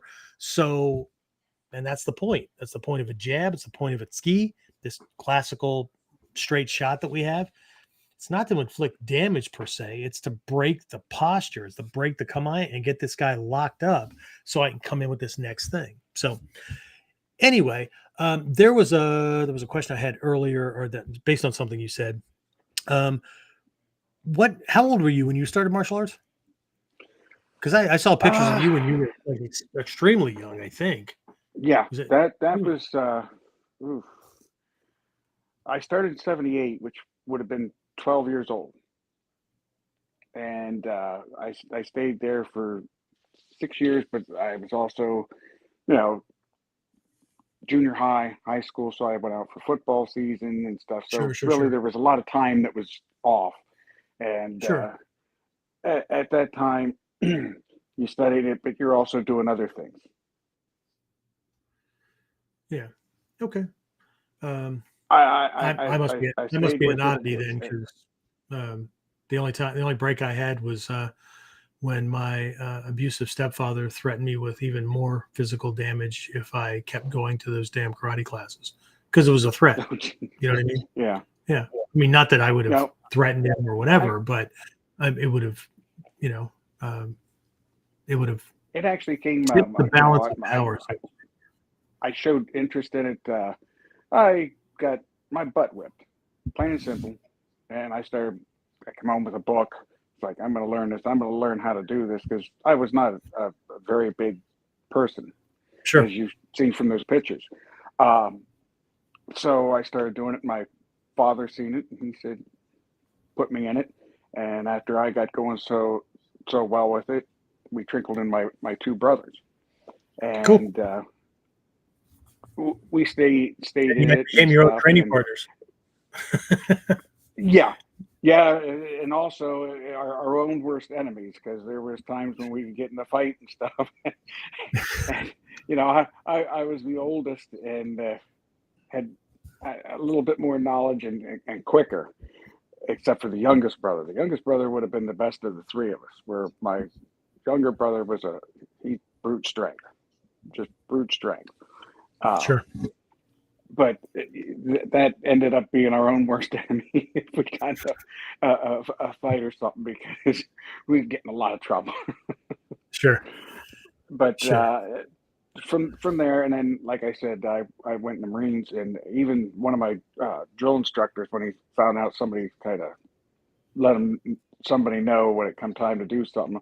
Well, what if you're a brown belt? And I remember him turn around saying, "Who's a brown belt in here?" The guy I was Yeah. sticking up for goes ahead and snitches me out, and I'm like, "Uh-oh, I'm done now." Yeah. And he said, "I'll never forget his comment to me. He says, 'Does that make you bad, Weber?'" Because he always called me Weber. And I said, "Sir, Sure. no, sir." He says, "Well, where I come from, you'd be the badass." And he used to use me as an example to some of the big rockheads, so to speak. He'd say, "Speed kills, doesn't it, Weber?" I'd say, "Sir, yes, sir." But it was, and then the sad thing is, I came home anticipating, when I finally get out, well, I'm going to finish. I'm going to finish. I'm going to do this, and it was gone. There was no Sure. local school, and to just coming out, getting a job, and then going straight into corrections, I could not. There's no way travel the distance it would take me and still drive back and forth to where I was working and stuff. It just there wasn't enough hours in the day. Not that Yeah. to have the practice, especially at what that drive would have been. But Sure. I stayed with it. Yeah. You Took worked up a you worked local. a good Took a hour away from where you live, right? Yeah, I Good worked hour. at yep, down towards the Capitol at Sure. Camp Hill. Yeah. So Yeah. I went to. and back I actually when graduated from Cedar Cliff High School there in Camp Hill. and back in that time, we didn't have the 4-lane highway. We had the 2-lane, one going each way. Yeah, we did. Yeah, we And did. if you got behind a Wise truck, you kind of they were good for two things: either they were going fast or they held you up. And Yeah. we used to curse them in the morning trying to get to work because it seemed like they were going slower. And so Yes. So you're let me talking a ask you. lot I mean, you're of not. time there. So Yeah. Sorry about that. So you're retired corrections now, so you don't have an everyday need to worry about self-defense. I mean, well, outside of what every civilian has, and most are right. oblivious to the kind of dangers that are going on in the world. Um, what were you looking when you came into the dojo? right? And we had that first conversation. I know we had our conversation, and some of these questions might sound a little bit redundant, but they're not for me; they're for other people. So, what were you looking to get out of a program or get out of training when you came in? Because you obviously knew that what we were doing was not the same thing. Definitely. You Yeah. so what was the motivation other than just, I don't know, did you just miss martial arts and want to get back in regardless of system, or what's the end game, right? I'm not Well, talking about what value you're currently getting out of it, because we'll talk about that in a mhm. minute. What I'm talking about is, and I think this is important for everybody to think about, because what brought you to it may or may not be, is probably not, especially if you've been around for a while, what's keeping you or what brought you back, or whatever, right? And there's reasons that people leave as well, right? But uh let's not talk about the value that you're getting out of the training of the classes. What was an expectation, or what were you hoping for when you came in? Well, one of the things I enjoyed doing, and because I had done had several belts, I used to love to teach. When I started teaching in corrections, I enjoyed it. I had many people come to me and they would call me, "When are you teaching?" We're talking non-uniform staff, and I wasn't the type that would pat myself on the back and say, "Oh," I was just like, I just asked somebody one day out of the clear blue. I said, Why does everybody want to know when I teach? Am I that easy or something?" And one of the people come right out and said to me, "No, it's because you put your heart in it. They believe Okay, what you're teaching them." And so you do have a with goal that, of you do have a yes, goal of teaching at some point. yes, Okay, cool. yes, Do you know yes. that I don't make the assumption that just because you got a black belt that you're automatically qualified to teach. I think No, that's one of no, no. the most BS things that Right. exist in the martial art. There isn't a freaking field out there that makes that assumption. Just because you learned the stuff doesn't make you, not you, doesn't make someone a good communicator. It doesn't mean that they can communicate to different learning styles. It doesn't mean that they can help someone regardless of coordination or whatever, get someplace without just repeating the same shit all the time. So I've got Right. a what the hell is it? I don't even know how long it is anymore. I know there's an online version of it, an instructor training program that it's not designed to teach you how to teach the techniques that we're teaching. Yeah, that's right. Right.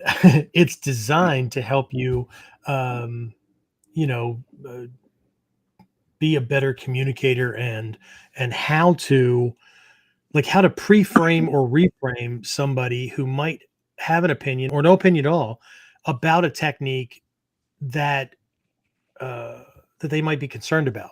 Okay, like there's a Hmm. technique that you'll learn later on down the line, and again, he's only been with us for a month or so. So there's a technique down the line called onikudaki, and it's one of these shoulder dislocation kind of things. And if you get this wrong, you will have a monkey on your back that wants to beat the living shit out of you, right? Not just because they originally wanted to attack you, but now because you've tried to do something and it might have tweaked and hurt, and now you got this freaking gorilla because you're in the wrong place. You don't have their Hmm. shoulder caught, anything like that, right? Um, if you get it right, it won't matter if you apply pressure or they resist or try to escape, um, or try to get at you. Uh, it'll blow their shoulder apart, right? So it looks a little confusing to some folks, right? It can look, and it is dangerous, right? I mean, we do it very gently, and so people can learn how to do it. So one example out of the instructor training program is this thing in neurolinguistic programming that we call, there's a pre-frame, which is giving somebody an opinion or a way of looking at something before they get a chance to develop one of their own. Okay. And it's not about conditioning or anything like that.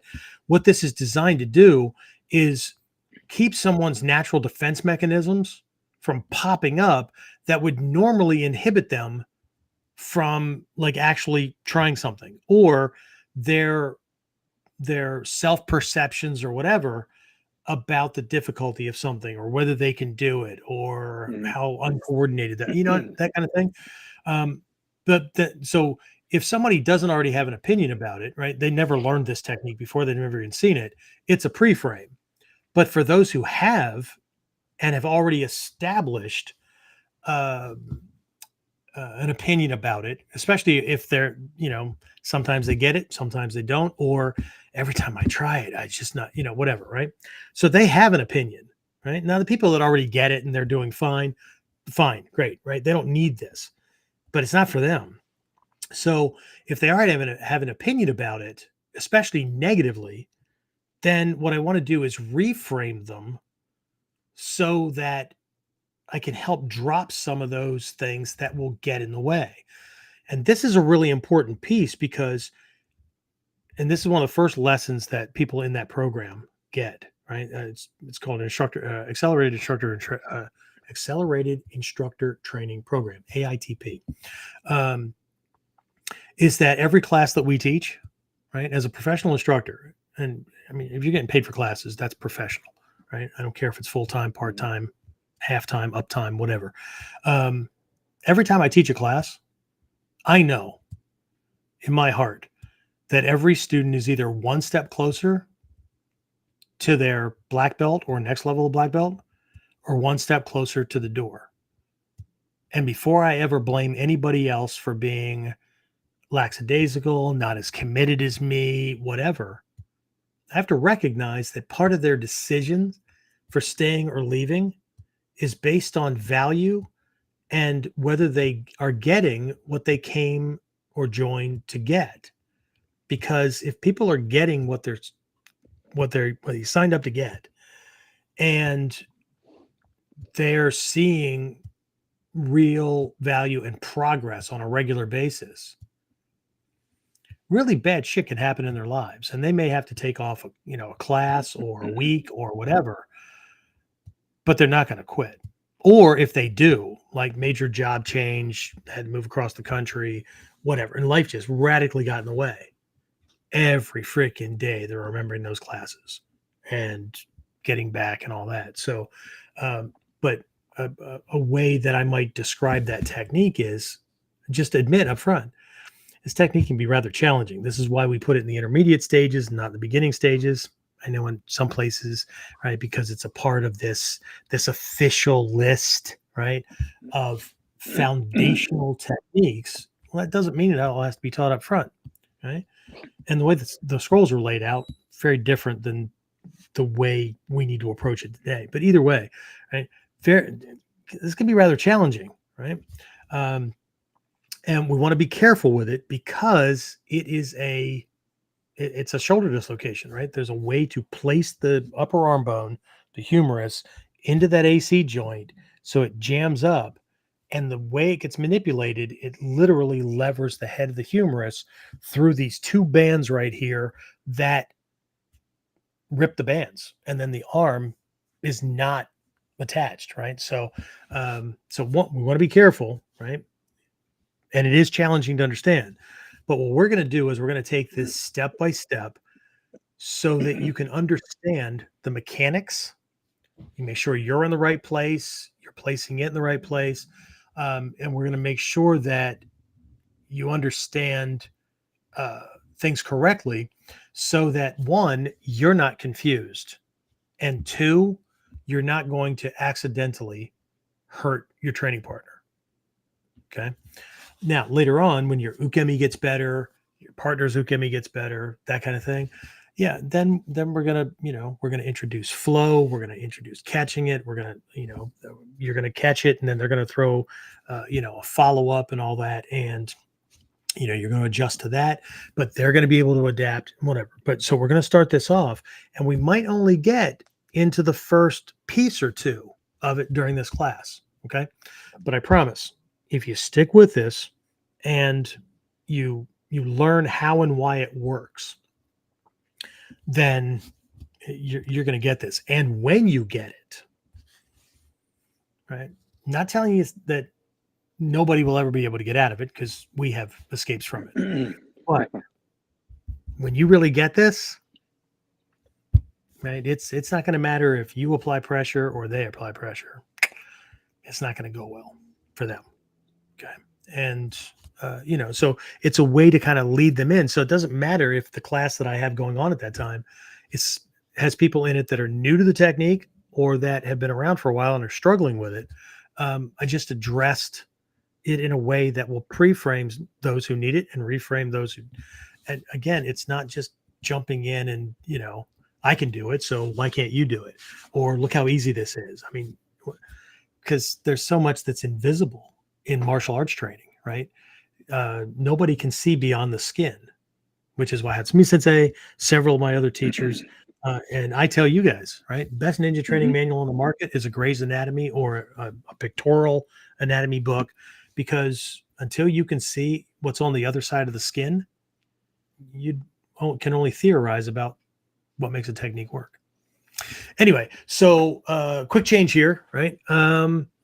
So what's the biggest value that you get out of training, right? Since you've been in, right? So, well, let's start with that. And you know what? Let's make it broad, right? What's the biggest value or the biggest pleasure, benefit, or whatever that you get out of martial arts training? I mean, it obviously drew you back. So, what's the biggest thing for you? It it definitely drew me back. The one thing I've always wanted, and that's because I started. I feel if you start something, the only way you lose is if you quit. And I never quit. So, and I don't like to lose. So it drew me back into it, and it started giving me what the confidence.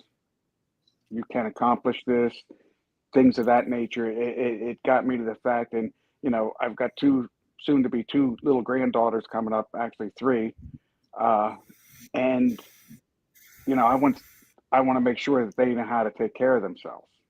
Someday Sure. I'm not going to be around, mom and dad may not be there, and it's given Sure. me that incentive that I want to make sure that they're taken care of. Myself, it reignited that fire that I once felt. Cool. It's given me the confidence. Plus, this is the first school I've gone to where, and it's not down in any other one, but Sure. everybody, the atmosphere in there is great. I think you said that after like the first or second class that I don't know if you posted out online or did a review on, I don't know, Google or Yelp or something like that, that like none of the seniors looked down on you. Everybody like No, rushed in to no, help you if you didn't nope, understand something. nope, They didn't leave you over with the beginners and stuff. And yeah, no. and it's not just And, our and school. I mean, it's been the general thing that I've experienced within this system anyway.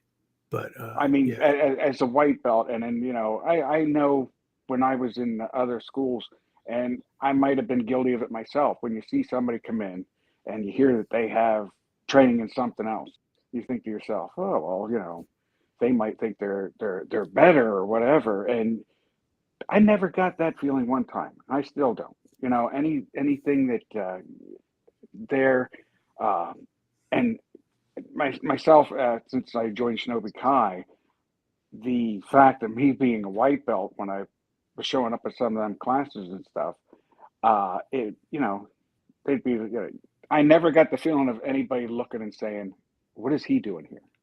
He don't belong here. This is our training." And right. just the atmosphere is so nice. You're not pushed out. Everybody's included. If you don't understand something, sure you understand it.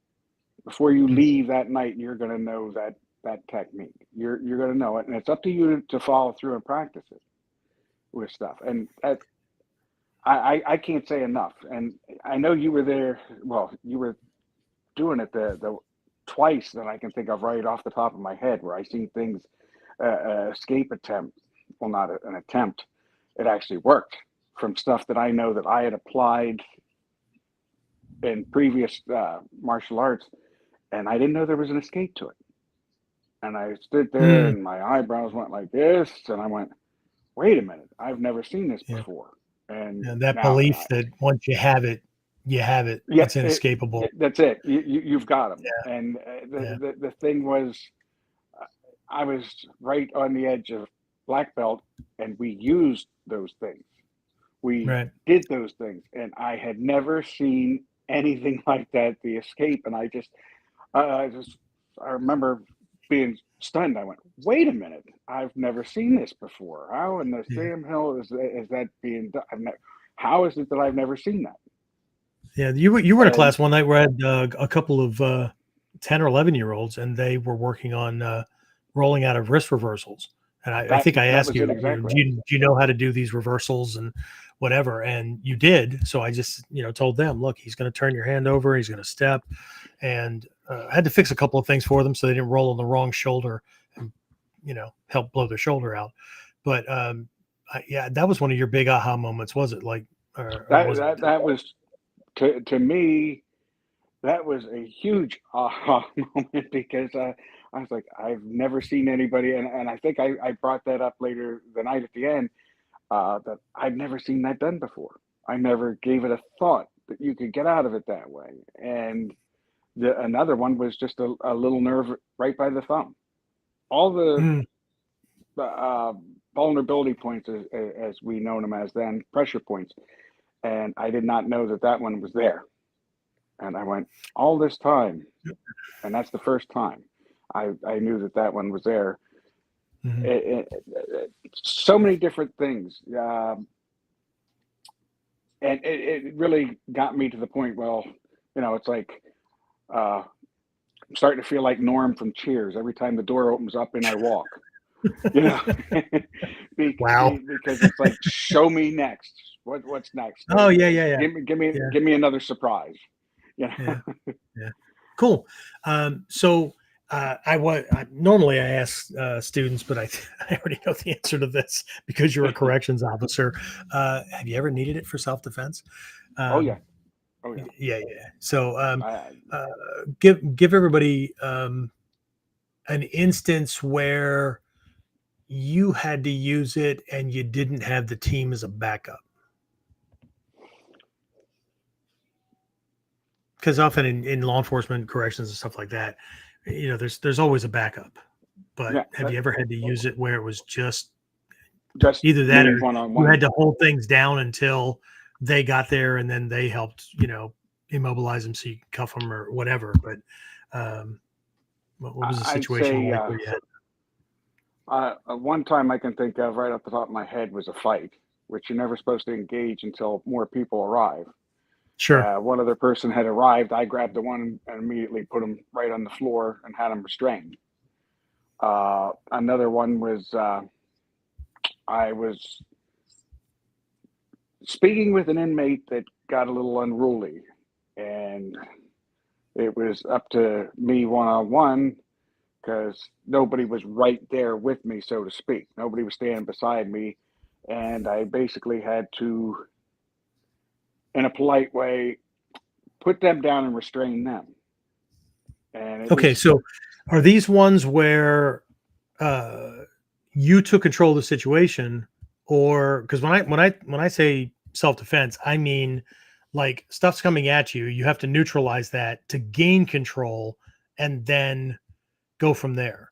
Because a lot of people I like to say that, in math in school, right? Like mhm, algebra is bullshit because there's no such thing as a negative number. But if I go shopping and I want that fishing boat and it's 10 grand and I only have 5 grand, well, then I'm negative 5 grand. So, mhm. right. But in self defense situations, and I don't mean like, often people they confuse the two, a fight and a self defense situation. Mhm. But I'm not talking about an agreed upon thing or whatever. I'm talking about No. one where things are coming at you. You Mhm. got to neutralize those to hit zero before you can even start moving into the positive, which is what a lot of our katas show. And this is one of those things where I don't know how many people. I hope, but I don't know how many people take a look at, let's say, a kata that has like 2 or 3 punches. Let's say there's 2, right? I'm thinking Shiaku, Dangeki. You don't know the names of these, but you will soon. From the Koto Ryu, right? Tangeki, Shiaku, Kyogi, Hida. There's a bunch of these kata where there's 2. There's some other ones where there's 3, and you catch the third one or whatever, right? The first 2 coming in, great, right? We're doing ukenegas, we're doing ukenegas, we're whatever. But mentally, what if we thought about those first 2 as the first one, shit, my head's not even in the game yet. So that first one is a reflexive move. And the second one, the system's starting to gear around, but my timing and whatnot is off. Yeah, he missed me, and yes, I neutralized it, but the setup, the alignment that the kata is pointing to wasn't there quite yet, and it's not until the third one that it's there, right? That I can do my thing. So this is not just a you thing, but there's a lot of this stuff already wired into the kata. And so what I'll have students do is, I don't care if the kata says there's 1 punch, 2 punches, whatever. I'll say, okay, you're going to be throwing 4 punches. You're going to be throwing 6 punches, whatever. Tori, you're going to catch on the last one and then finish. You're going to do Ichimonji no kata or whatever it is what we're doing, right? And then once they get a handle on that, then I'll have them do it at number 4 or number 5 or number 3 or whatever. Now, see, in the dojo, everything's sterile. Everything's perfect, right? You're not under an adrenal response. New people typically are. But upper, intermediate, advanced people, they're not, right? So how do we convey the idea of this? Well, before you logged on, I was talking about this stuff called GU. It's formlessly adaptive kind of stuff, to where the student tunes their freaking head not around doing the kata step by step, but watching for a certain alignment and a certain distance and a certain opening that my partner's going to throw 6 punches. If at the very end of it, I couldn't catch anything, well, then they're just going to stop, and hopefully I'm in a safe position. But I could be applying that technique after the first one, second one, whatever, because my mind is tuned to not just doing shit because that's what the kata says, and not just jumping on things because I'm terrified and I got to do something, but actually watching for the moment to catch.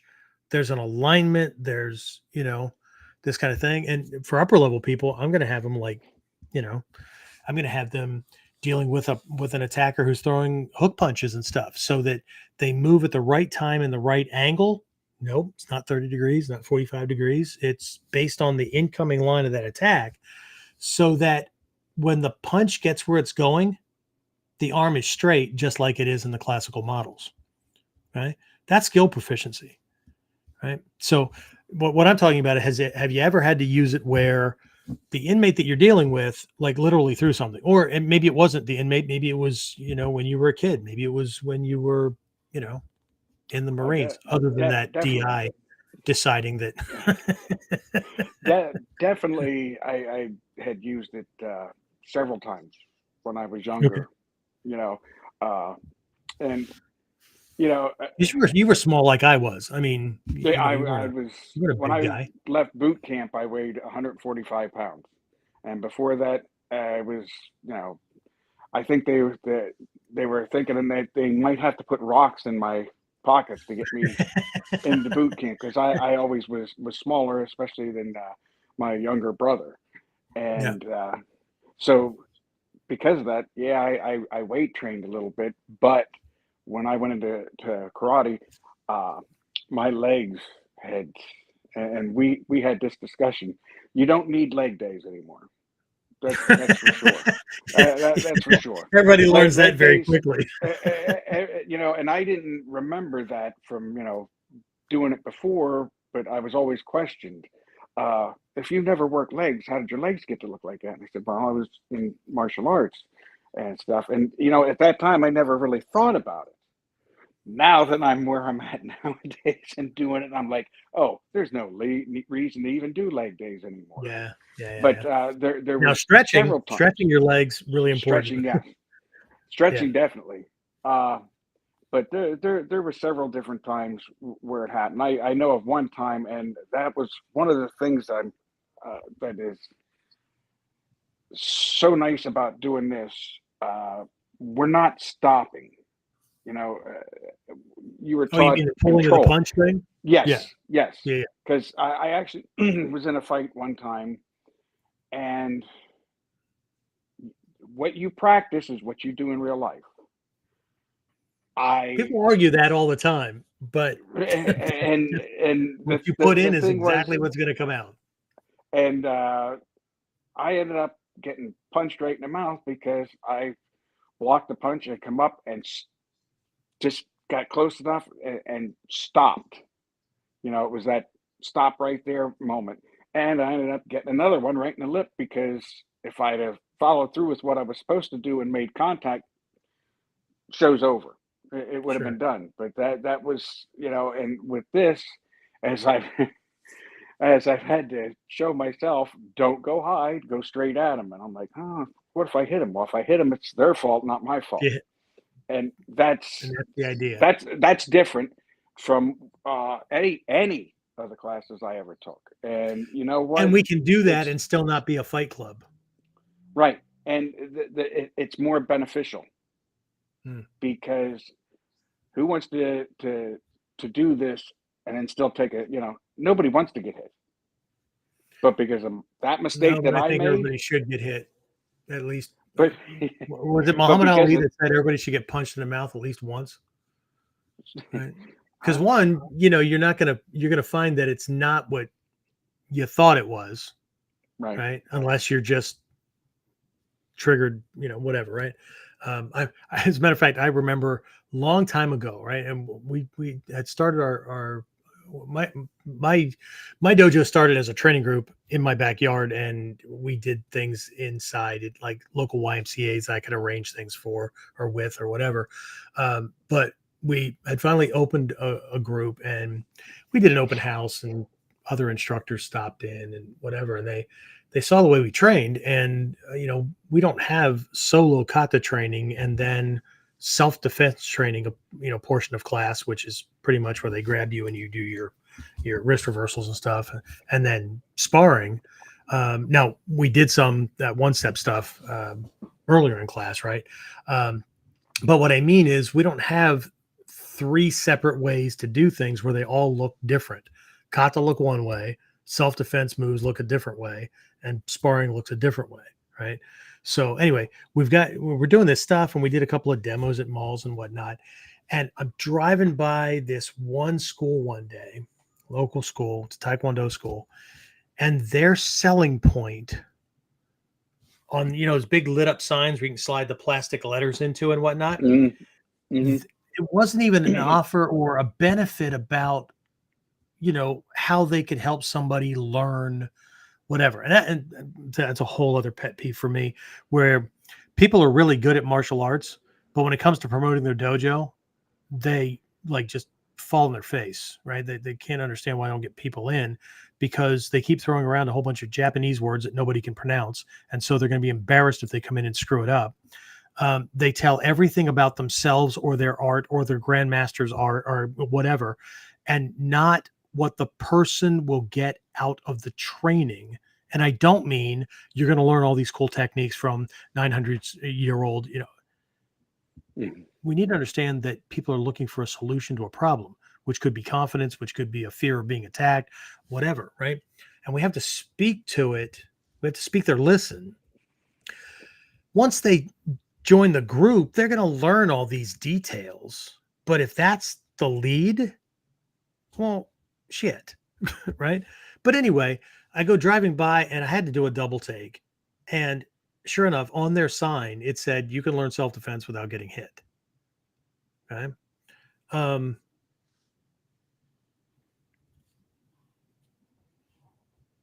I'm not sure that's true, because and it's not about doing things hard and whatever, but if you don't understand what the physiological response will be, and it doesn't have to be hard. Like today, I was showing you something. I think you were working with Phil. He's going to Right. be a guest in an upcoming interview as well. Another former Marine, right? So, but Understand. yeah, so so um, uh, all I did was take a thumb tip and push it in to the ribs where his shot should be landing. And my point to him was, if you don't give him that response, then nothing is going to work out the way the technique is designed to work out. And you have to give a correct response. Otherwise, the technique will be wrong because it's not designed against that, or that's not the scenario, not a step-by-step thing. It's the physiology, right? It's the technique is designed to either keep somebody moving in a direction that they're going, to catch a resetting moment, right? Or to break them as they move into something, or they resist it, or whatever, right? So, I guided that, and my lesson to him, because he's mod 4 coming up on mod 5, which means he's within 6 months of testing for a Shodan, is you need an uke who will either give you the physiological response that this technique needs for the next move, or you need to create that physiological response. And that's entirely up to your uke. But it's not about the tough guy thing, because most of the stuff we do, it's slow and gentle and whatnot, because you need to train the muscle memory. Because when you're at full bore, you're going to be as fast as you can be, and you're going to be as strong as you can be. That's just the adrenal response. But have the muscles and the muscle memory and the unconscious, subconscious memory and the brain wiring been recreated, rebuilt, because that's part of redundancy training, so that's the new flinch response. That's the new thing, right? But either I don't want people to think that we're just like beating the shit out of each other, or whatever. No, there are some things that, but we do pick up the intensity as the student's ukemi gets better, right? Because as I need an uke who can give me what I need to begin with. So the ukemi is, it's a shot to the floating ribs of this butsumetsu area, right? There should be this thing, because we need to learn that the body either moves itself or moves the injured or threatened area 180 degrees away from danger. That's what allows distractions and Kyujutsu Tenkan to work and all that. But we need to understand how it works, right? Not just to fold the body, but if I go for the ribs and that happens, well, the head moves closer to me. But not only does the head move closer to me, one or both legs lock out, right? So both people. And so the uke learns what the technique does to the attacker, because the defender, they can't feel what the attacker's feeling. They can feel the attacker's body on their fist, or what they're doing as they're making contact, but they can't feel what the technique is doing inside the attacker's body, to their balance, to their timing, recovery, to their heart, to their head. Nothing like that, right? So it's an important back and forth. Anyway, we got to move on with this. So let's see. What's my next question here? You're not a long distance student. You're local. So Right. I'll just rephrase this a little bit.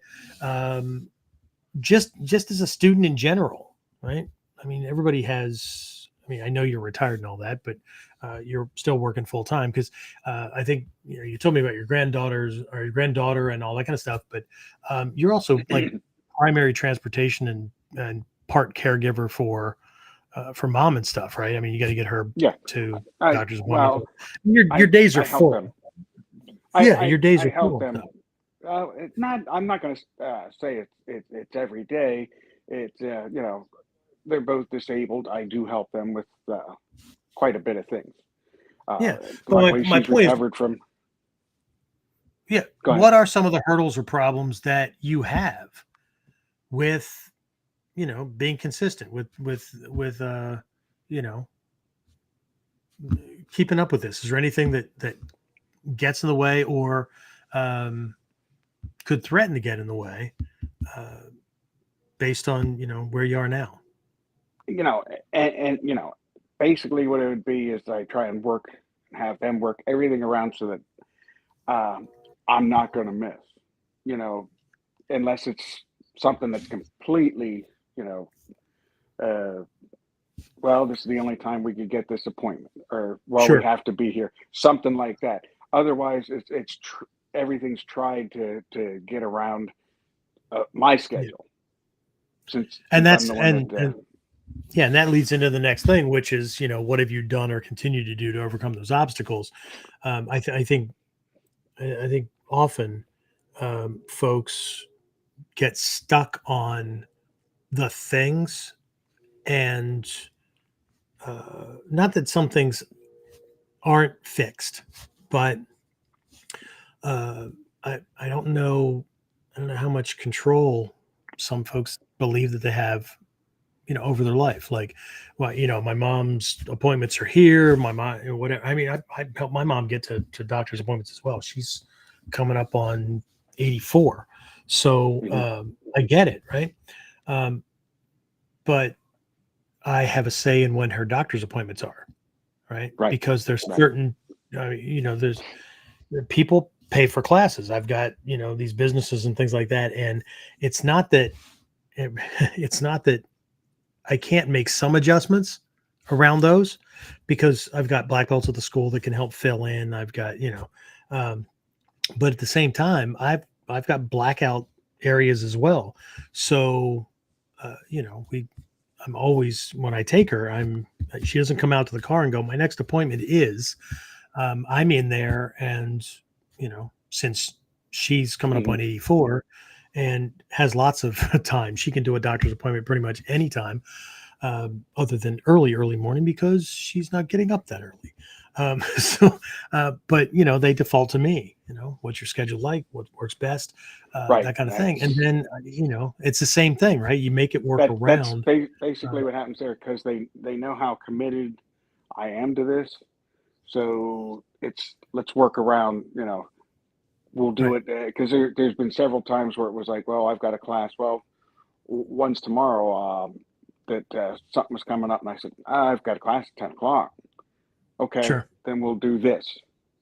And you know, unless it would be uh, one of those things that just can't, you know, this is the only Sure. Of time we course. can get in and stuff. Then that's.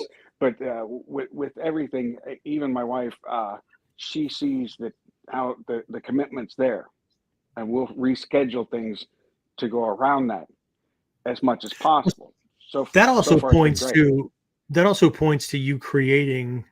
This is gonna sound woo woo, but you creating a life with spouse, with family Hmm. and whatnot, where whether it was you communicated the value, or, and a lot of it's not luck. I mean, we design our lives through the power of our choices, and so you communicated things in a way where this is important, right? And so they Hmm. understand that.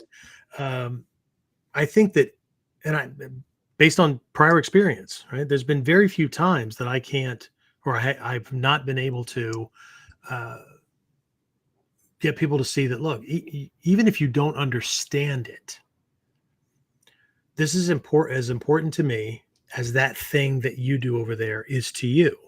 Hmm. And even if there was, the worst I ever got was, I would never ever tell you couldn't do that, because I know how much you like it. I know how much you enjoy that. Right.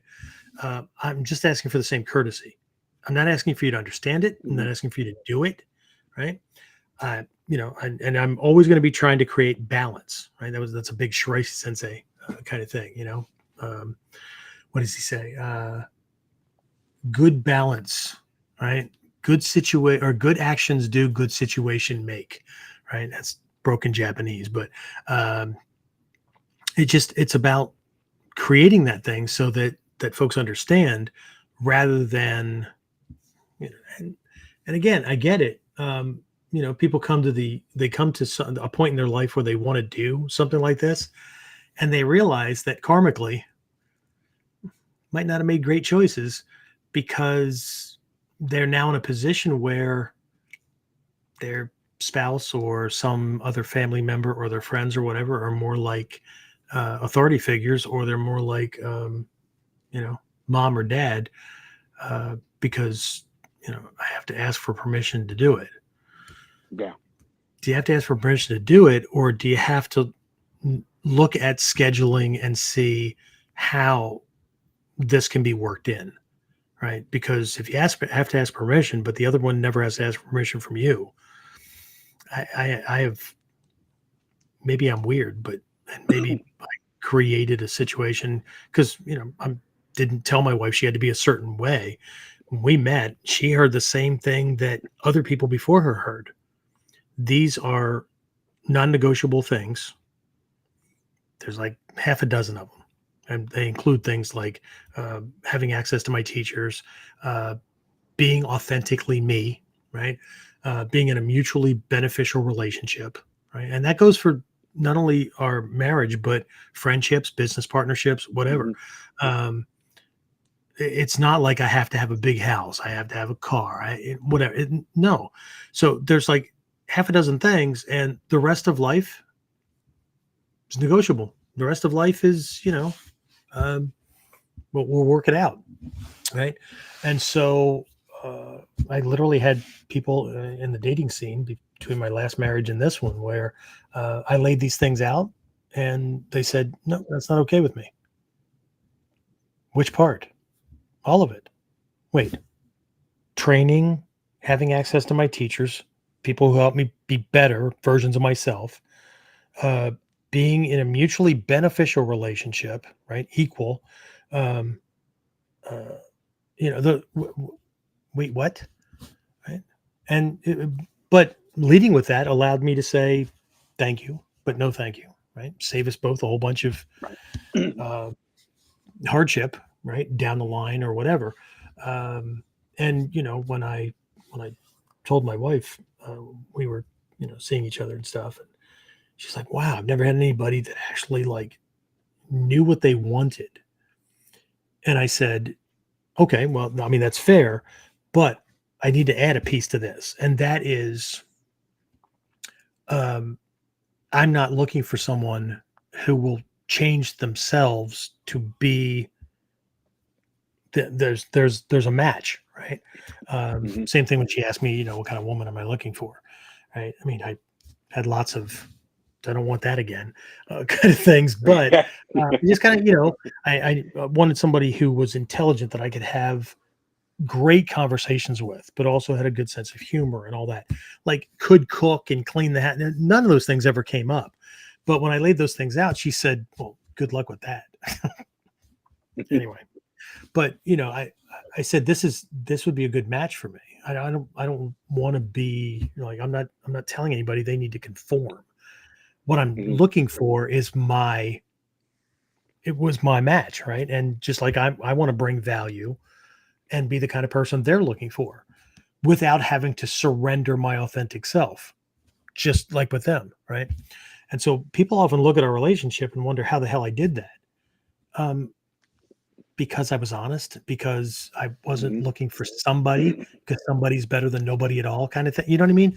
So, but that came directly out of this art, right? That's not I have to kind of fix things that I allowed to fester, or that were broken already, and or I wasn't willing to step up and go, oh, that's not acceptable in my world. And I've cut people loose, friends included. I've fired students in my past, right? That is absolutely not acceptable. That's not tolerated here, right? You will be respectful, or whatever, right? And that they have a choice to be better, act better, and but that it's about them, right? Because they popped off in public and became an embarrassment, and you know, I would have had to step in. You're going to start something that you expect me to finish. Whoa, right? And I get it. Some people, you know, will throw themselves to the wolves, but see, I got a problem with. I don't have a problem with protecting you if bad things come at us. But if you did shit to cause bad things to come at us, see, I need to reevaluate things, because that puts the whole family at risk, kind of thing, right? Or the whole, you know, at a certain point with this one, I had to worry. Now it was 18 years ago, but I had to worry about young children, and the person that I get together with has to be a good influence on those children, right? So anyway, we don't have the same political affiliation, we don't have the same religion, anything like that. Those are not, because we are both individuals, but right together, right?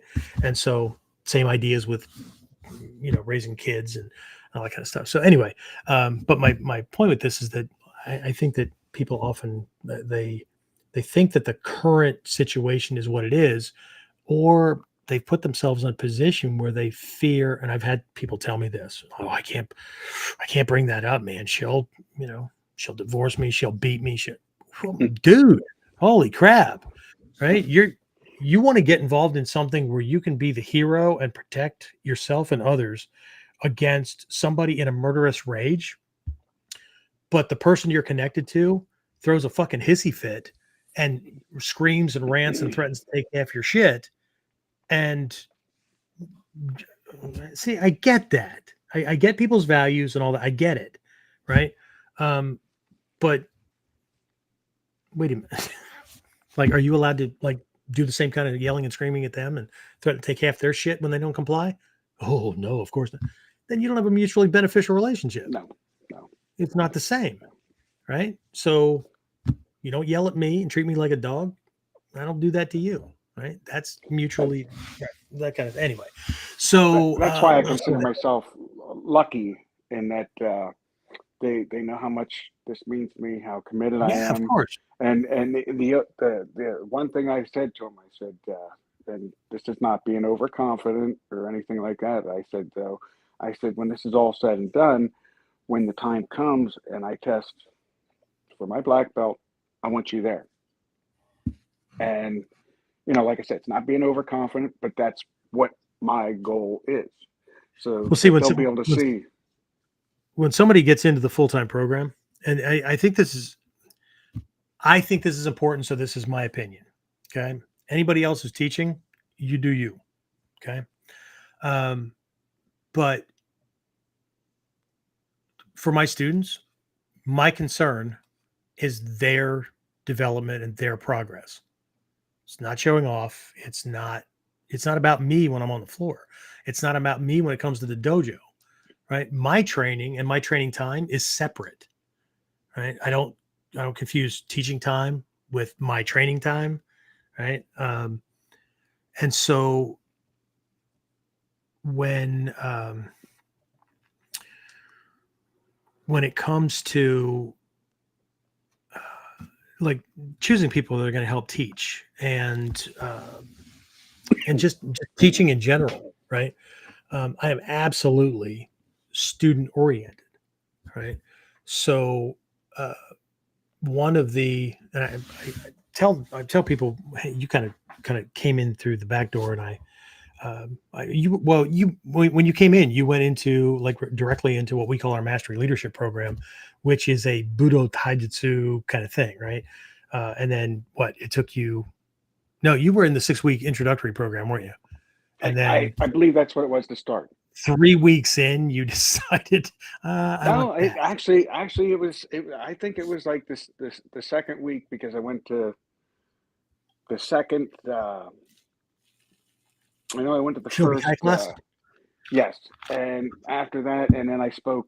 It was the following week because I spoke with Sensei Golem, and we were outside talking and stuff. And I said, I think I'd like to do this and stuff. He says, well, tell Sensei Miller. And I remember coming up to you saying, and I'll quote it word for word. I really feel I'm committed to this.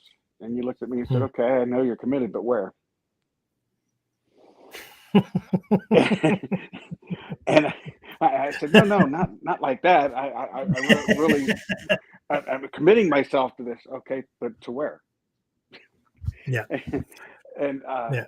I made that decision. I knew, after the feeling out and stuff that this is what I was looking for. This is where Right. I. So here's the thing. Because I'm student oriented, when somebody moves into, even if it's just that mastery leadership program, now you're in the full bore kind of thing. So, but when somebody gets into those programs, they get out of an intro, they have vetted the program. I don't believe in like a free class. I mean, I'll do them every once in a while, but I don't believe that somebody can make a really good decision off of one free class because one, it's a crapshoot for me. Because if Mhm. they had a great class, then maybe they'll enroll, right? Or maybe, quote unquote, they'll need to think about it. If they had a crappy class, there's no way in hell, right? They may tell me, well, I'll call you to set up another class or whatever, right? They're not coming back, right? Mhm. If they're not doing at least 3, whatever, right? Which is why I did like a 6 week. I mean, people are getting now, right? And it's also a way to vet students because they're not willing to pay for an introductory program. Chances are they're not, but a lot of people, instructors included, have a hard time with that, because they don't want to be a McDojo or whatever, even though, Hatsumi-sensei, you pay for every class and, you don't want to charge this much, but in Japan, you'll pay $20 to $35 a class and you'll Mhm. take, uh, well, that's different. No, it's not different. Right. And free always means no value. Whether somebody is hunting for free or not, they treat free like shit, right? They just they don't appreciate it as much, right? Um, but anyway, I make 2 assumptions when somebody moves into a full program, right? One is at some point, as long as they stay consistent within the next 3 years, I'm going to tie their black belt, their shodan, around their waist. And the second assumption I make is that at some point they will be teaching classes of their own, which is why, and I don't know how many of the workbooks you have, because in Shinobi Kai you have all of them, but in Mod 4 it begins, and that's a year, right, from black belt, Mod 4, and then moving into Mod 5. There is a requirement that students at that level begin with assisting with classes and then Mhm. move into being able to step in should we don't have an instructor to cover or there's an emergency or whatever. They can step in and take over a class because they know how class structures run. They know not just the techniques, right? They know these things, right? Because again, one, I'm not a huge fan of believing that just because somebody uh, learned the stuff enough for themselves to get a black belt, that automatically by default makes them a good teacher. Um, Mhm.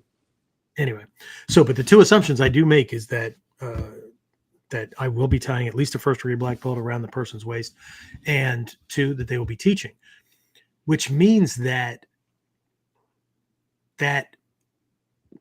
hopefully, right, it affects my interactions with the students. It affects my perception and my focus so that I'm looking at their potential more than I'm looking at their mistakes. Mistakes can be fixed. Potential, we want to vet that out during that 6-week intro as quickly as possible because not only are they checking out the program, but I'm checking out to make sure that they're going to be a good student, right? Because I'm not, playing the lottery, right? And so somebody can they can blow smoke up your ass or present an illusion about being a good student for a couple of classes, maybe. But the longer you go, this is the same with all relationships. The longer you go, the harder it is for them to hold that facade. And the more it cracks and the more, right, then they're late or they're not practicing things or whatever. And so over the course of 6 weeks, they're getting at least 12 classes, right? And the current promotion I have going on, they're getting 18, right? Most will take 12, but either way. And so that gives not only them a good shake of the program to understand or know whether they want it or not, but it gives me a good opportunity to vet them. And I know that at the end of that, anybody that's made it to the end of the 6 weeks and hasn't approached me, when I approach them, they've had their martial arts seizure, that I call it. It's like a day at the amusement park, right? They've done their thing. But the people that have vetted it, have decided, have committed to it or whatever, it doesn't take that long, right? And then, right. But anyway, so I make those two things because one, it is about the student, and it's my responsibility to make sure that they get it, which means it's my responsibility to understand their learning type, their Seder type. And I know I'm not the typical teacher. That means the Seder type is which one of their 5 senses they process the world with most. Do you know about Seder types yet? Not yet. Okay, so when somebody's talking to you, okay, they will use words that reflect. Say I just used one, reflect. That will reflect the sensory input that they touch the world with the most, and that's how they process the world. So some people will say things like, do you see what I'm saying? Well, how the hell do you see invisible words are coming out of somebody's mouth? Logically, you hear what someone is saying, but they'll say, hey, I put that report on your desk. How's it look? Does it look good? Look okay? Did it make sense? Is it logical? Was there something missing? Nope. How did it look? Okay. So they'll use words like this, right? In their everyday conversation. And so that tells me that they're sight oriented, right? Somebody else will say, how'd that sound? Right? I put the report on your desk. How'd it sound? Sound okay? Sound. I read it. Okay. But we're not talking about logic. We're talking about how they process the world, right? Somebody who's tactile, right, will say, do you get it? Right? You feel me?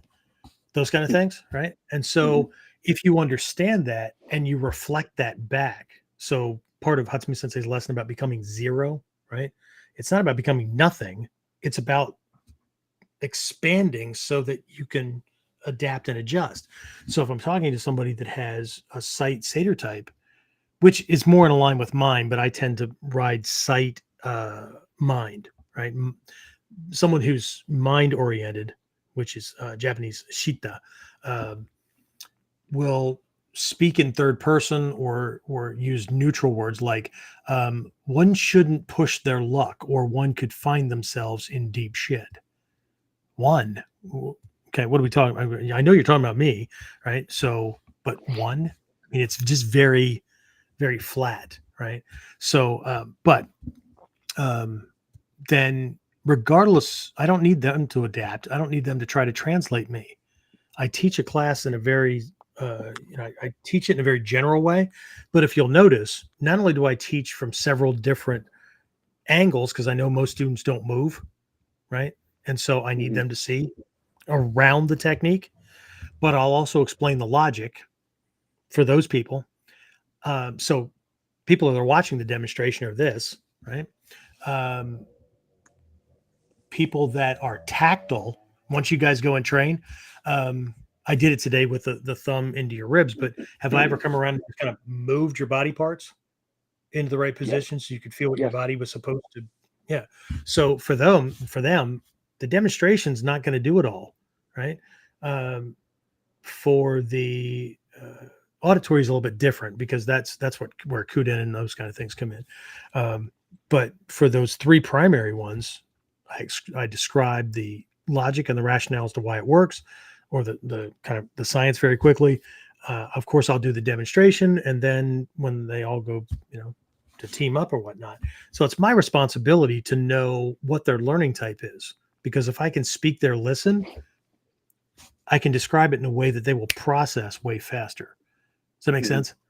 So Yes. and a lot of this stuff is in the instructor training program. I mean, I don't have to teach anybody how to do onikudaki that's in the program that knows how to do onikudaki or ichimonji no kata or whatever, right? I don't need to teach that. They need to learn how to present it in a way that matches the age, because that's a whole different can of worms, the experience level and things like that, right? So anyway, so I've already made those two assumptions about you, so I'm glad that you said that was the goal, because otherwise you would find that later on down the line I would be coming to you saying, hey, we got this instructor training program coming up based on your personality type and your willingness to help other students in class without being asked, right? You're on the short list. Would you consider being a part of it? Here's the information, that kind of thing, right? So it would already start to prep you for things. Anyway, but I make that assumption. I don't make the assumption that, or I don't leave an assumption just out there like, well, whether somebody gets a black belt or not is up to them. Well, that's true in part. But if I don't give a person, if I don't have students see the value on a regular basis and they want to come back to class, if they're not making minor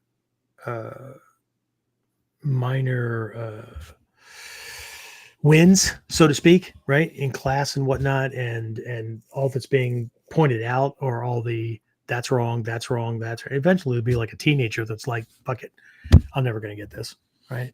So I want to make sure that those kind of things, are happening. Anyway, so is there anything what do you like most about the program? You talked about like the friendship and all that kind of stuff and the friendliness and whatnot, but what do you like most about the program, this program?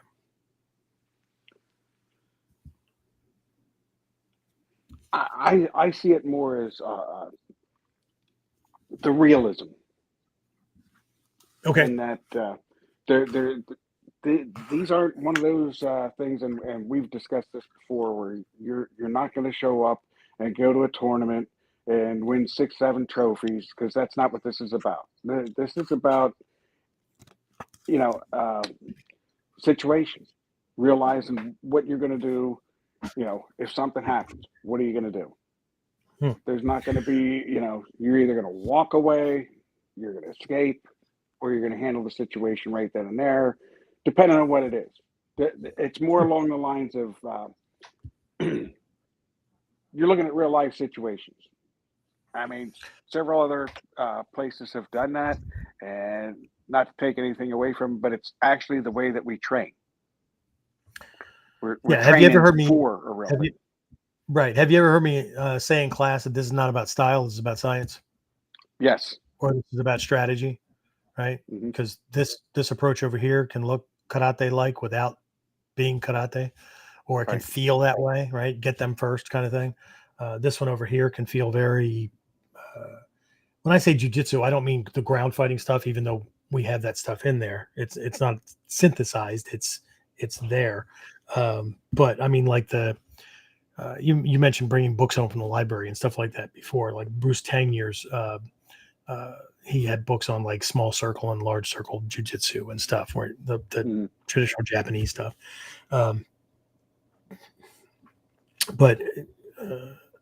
Yeah. So anyway, so the last question I always ask, which can seem like I'm opening myself up to things, or that I expect the student to say, "Oh no, everything's fine." This is my chance to like get honest feedback, and to have an opportunity to either fix something that might be broken, to add something, or to do something more often in class, or that might be missing, right? Or that we haven't done for a while, and for whatever reason it fell off the lesson plan, which we have as well, right? Or to explain to a student either why we do or don't do that, or where it will pop up on the curriculum, if that makes sense, right? So the question is, what do you dislike about this program? If you could change something, if you could add something or whatever, what would it be? Other than a new damn teacher, because that's a different conversation. No.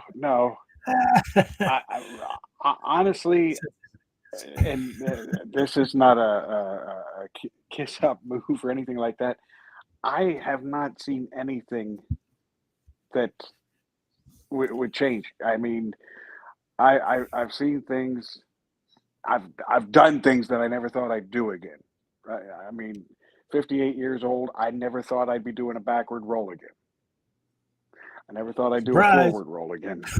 And that was it too. When they said it, I kind of looked at them the first time it was said to me, and I went, "This is some kind of a joke, right?" And when I seen everybody doing it, I was like, "Oh shit, this is not a joke." Well, then we put it in context, right? Because you saw that, one of the primary escapes from at least a sloppy attempt at a really good lock, really difficult to get out of, right? But see, the thing I learned from Matsumi Sensei, we had that conversation earlier. One of the first lessons I learned from Matsumi Sensei, it popped up. Somebody asked a question in class. What happens if the guy puts the perfect lock on you that, if you resist, it's going to break? So Kei's answer was, I break my own arm or whatever it is, and then I kill him, because you can get patched up later, right? Right. Now that is what causes people to stall. I sitting and looking, and I don't see anything. Yeah. Well, you've been around for I don't. 4 weeks. Maybe next week you'll come up with something. Yeah, Right? and then it'll be like, "Hey, guess what? I thought of this." That's right. But That's right. I haven't seen anything. I mean, everything's with all the classes. Even you hear all the time, "What do you need to work on? Sure. What do you need to work on?" And that's good, because a person, you're learning this over here, but this is where you're weak. What do you need to work on? Okay, so we'll work on this. That's great, because a lot of times it's we'll work on it on your own, and it's not there, but I've seen it. You know what you need to work on it on your own. Well, if you're working on it Right. on your own, that's one thing, but you're not seeing the mistakes you may be making. Right. So Yeah. we So go over we it free up class again. time with that kind of stuff. We may do a light stretch or something, but while my calisthenics are typically Sanshin Sanshin no Kata. There's 5 models that we have. I think you did them one night in Shinobi Kai, and anyway, there's 5 models. Takes care of the legs, coordination, that kind of thing, and then I'll do planking and whatnot. I know people are like, you don't look like you do anything. Well, I know looks can be deceiving, but anyway. Yeah, very. Yeah. So anyway, I'm going to look at some comments here, see if there's any questions that popped up before we sign off. So Max says, authentic attack from a trained adversary. I've never seen that in training. It's always a single or at most 2 strikes before counters. Yeah, I get it. I mean, students need to learn the models, right? There's this old framework, Japanese framework for training, shuhari, right? Shu, S-H-U. It's not the same kanji for hand. This shu means to preserve or copy. So teacher demonstrates, right? In the first stage of training, teacher demonstrates the models, you duplicate exactly what the teacher did. Well, the teacher stuff is flawed. You can't do it yet anyway, so duplicate that. As the teacher gets better, hopefully teacher's getting better, you'll get better with them, right? And then so you have to learn those so you have a basis, right? And I one of the reasons I teach when we do them, and I teach the models using a ski, is that for beginners, this is a straight line attack. You know where the start point is and the end point is for that coming attack. So it's easy to know whether you're right or wrong when you hit your angles, It's way harder when somebody throws a hook punch, because are they throwing a flailing punch? Are they, pulling one that's kind of mid-range, or, is it one of these pulling hooks kind of things? They're all different, right? If the elbow's up, is it a jackhammer kind of thing? Is it a hooking kind of uppercut kind of thing? Right? It's harder for the new student to discern because it's an arc, and the brain doesn't follow arcs very well. It gets mesmerized by the arc. Straight line things, our brain is wired to jump out in front of where it is, where it will go. Just like when we point, right? It's impossible not impossible, right? But when you point at something across the room or up or whatever, everybody, whether they know what the hell's going on or not, looks across in line with that pointer, right? But if you were to go like that, what the hell are you pointing at? Because your brain will follow the arc, which is why our secret sword stuff has these circles and loops. It's why some of our counter strikes are circular, because he doesn't know where the end point will be, right? This is all psychology. It's really cool shit. So I teach that because it's a base. For the advanced people, it's that because you're following what the scrolls say, which is to take the center line, right? That way, this is the hardest for him to defend against, because he has to move half his body off that line and not get winged by something, right? So if I punch a little off, it's easy to move. But when you come in on the center line, it begins to break his balance toward both feet and both heels equally, because of how you're coming in. The body moves 180 degrees away from danger, or it moves any given point that's being attacked 180 degrees away from that thing. It's your basic flinch response, right? So anyway, but as students move up, right, we start introducing. As a matter of fact, in Mod 1, one of your first base techniques is against a hook punch. We've already dealt with the jab because we've established distance, right? So he can't jab you unless he takes a ginormous freaking step forward. So we're assuming you've created that distance. You're a step to a step and a half away based on his gait. He would have to take a shuffling step before he could even throw a jab, right? So it's harder for him to get at you, right? And it's easier for you to see it coming, because there's a whole bunch of things in play that, if we're only focused on step-by-step technique, we don't understand the why. So we're either going to blindly go along with it, or we're blindly going to say that shit don't work, right? In which case, good luck. So the fact that based on natural processing between input and the brain processing it and firing muscles, right? There's a cognitive gap in there that takes about 200 milliseconds if the person's cooking on all gears, or a little bit longer, to recognize it and start firing muscles, right? So we're looking at just under a quarter of a second, right? So science knows that we human beings live about a quarter of a second in the past. That way, what you're processing in the moment and recognizing happened at least a quarter of a second ago, right? Interesting, huh? And then you couple that with the fact that the average punch, from the time the guy starts moving it till the time it runs out or hits, is about 200 milliseconds.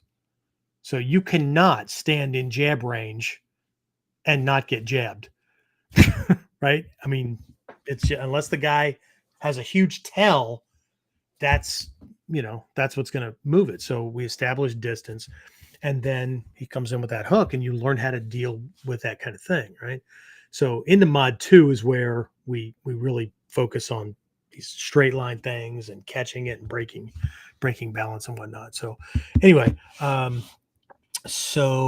for my black belts, right, it's all scenario based. When you're in Shinobi Kai, Alan, you're in Shinobi Kai, we're dealing with all kinds of attacks and whatnot. So we have a couple of classes coming up where there's going to be spinning back kicks and all kinds of stuff. I throw people off in sparring because they'll be maneuvering and whatnot, and they're used to straight on things because of our art, and I'll whip a spinning back kick on them or something that I learned decades ago doing some other art. And well, it throws them off because they established range based on what they're used to doing in class all the time. And then they got caught by something that, one, it was circular, and I had to two, step away for a minute. I'll be right back. yeah, no worries, no worries. They didn't expect it in the context of their class. So ultimately, if we're going to be ready for the street, seriously, in all honesty, what are the chances of you being attacked by somebody who's really freaking phenomenal with Budo Taijutsu or Ninpo Taijutsu? Slim to none, right? And the people that are really good at that, I'm either a student of theirs or they're my friend. Okay, so if we are not working in that direction, right? And Hatsumi Sensei taught this stuff, for a long time. It's in the books. It was many classes and whatnot. That yes, you have to. This is where you start. Okay? The kata are not the lessons themselves. They indicate where you need to start. But if you're not working in and learning how to deal with the most common and typical attacks that are done where you live, in your country, in your region, in places where you're going to travel to or whatever, then you're not preparing for using this stuff in a real world situation. Okay. And there's not a problem. I mean, if somebody's not training for self-defense, then do it any way you want. But if you think that you're going to convert this stuff one-to-one, that's not the way it works, right? Like Seigan no Kamae, moving back into a 30 to 45 degree angle the way most people do against a straight line attack, punch or kick, that is correct. That is a correct angle for that incoming attack. But don't try it against a haymaker, okay? Because that's not how the body's strong. And when that haymaker hits the arm, it will either blow it out of the way and you'll lose your cover, or more likely it will knock it out of the way, break your balance, and while you're busy catching yourself, they get to jack you with all kinds of other things. Okay. Yes, you can absolutely use a Seigan against a haymaker, but you're going to be moving closer to 90 degrees or 210, give or take, 220, like almost straightforward in an angle, but you're going to be turning and adjusting because the kamae have to be adjusted, right? As I get closer to his limbs and whatnot. So, when am I going to use this? Well, I'm using this back here when I'm trying to convince them that I'm also going to use it when I'm really, really close and I'm covering that arm. Sorry, I've got half a screen here. Covering that arm, right? And I have to bring this up to cover the one that's jacked, ready to go again. And this goes in front of his eyes to startle him, right? Because if we don't understand that kamae are dynamic, and someday I'll tell you about my first experience with trying to use kamae against somebody who did Taekwondo and failed miserably because I translated kamae like I learned all the other stances and all the other systems I was in. And it didn't work because I was a target, right? And until we can break from that, when did I do that? Anybody know? Was it last week before, where I did different kamae and dachi, right? Postures and stances. Anyway, it was a whole Whiteboard Wednesday thing. Anyway, so Max says, just recalled we have done one authentic attack training once in the last 5 years. Full contact Tori set to 100% attack, no defense, full contact sparring, okay defense, and counters if he can. Yeah, I break sparring and stuff down into 5 different development levels so that somebody isn't like just bailing and whatever. Alan, I think that was one of your first lessons when we did things that once you cross a certain speed threshold, your subconscious will just throw out what is in there the most, what you've always done. And if you want to change that flinch response, then you have to do redundancy training at a speed below that, so that left brain can help. While in a fight, left brain is going to do very little. It'll provide some insight and flashes, but and most of it will be subconscious, unconscious.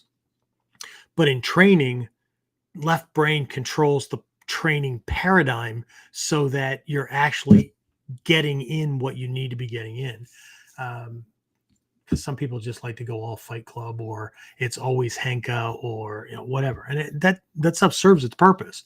But like the one-step sparring drill we just did, that I called a circle of confidence, where you're in the middle and everybody gets a turn, and then they're all moving around, and then they throw a punch at the speed that's indicative of the belt of the person that's there. That's more of a way to, yes, you're seeing the thing come and you're going to come out, you're practicing evasion, but it's a way to test under pressure how close to proper kamae do you get. Because anybody can do it at freaking slow motion, anybody can do it at whatever, but what does your taijutsu look like at full bore? Because if it goes to hell in a handbasket and it looks like what everybody else is doing, and yes, you're fighting and yes, you're winning, but don't confuse that with winning with Ninpo Taijutsu, right? It's and you'll hit walls, you'll hit ceilings, right, of speed thresholds and stuff like that.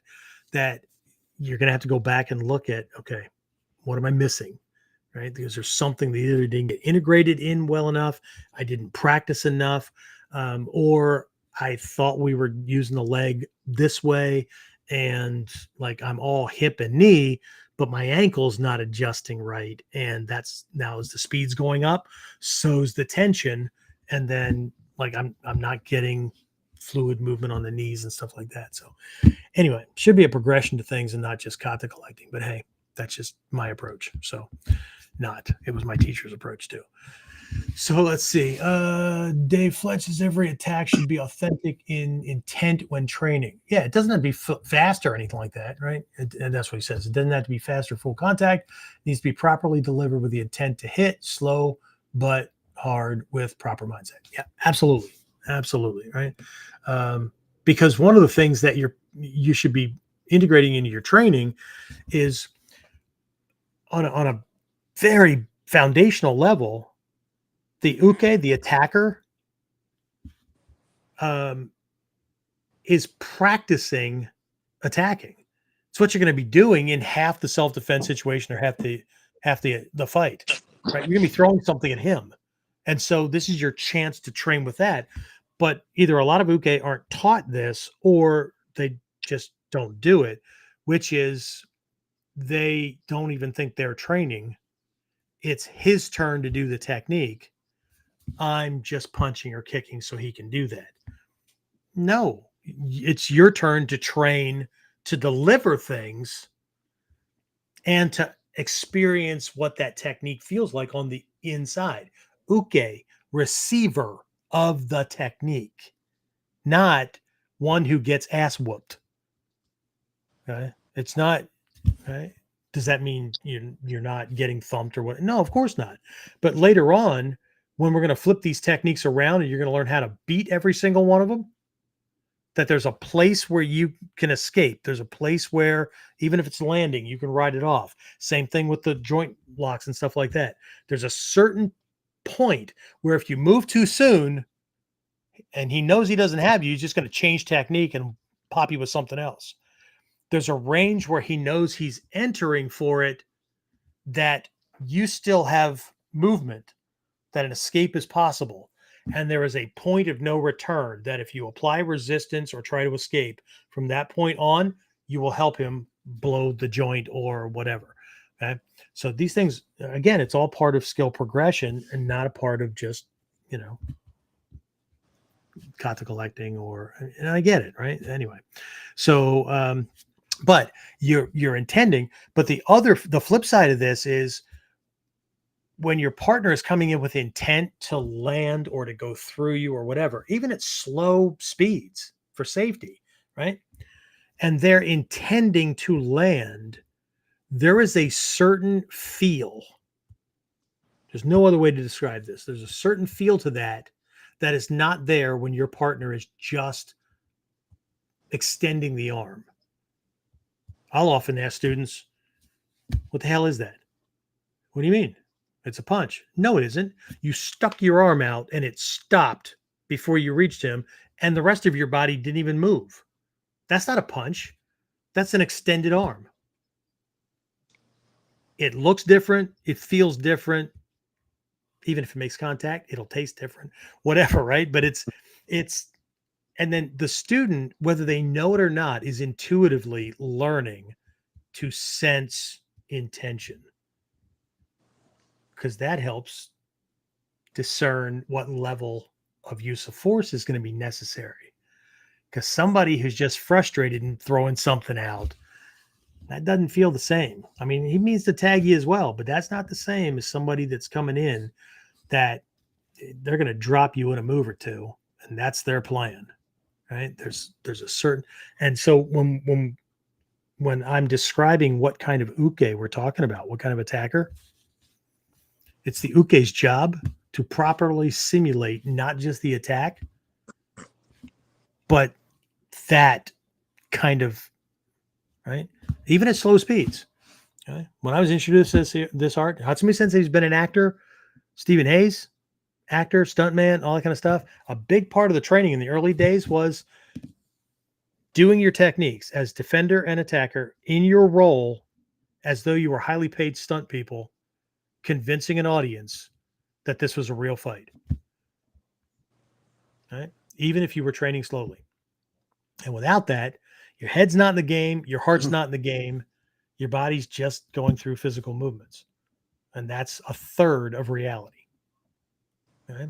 And it gives your partner nothing but physical, visual cues to go off of.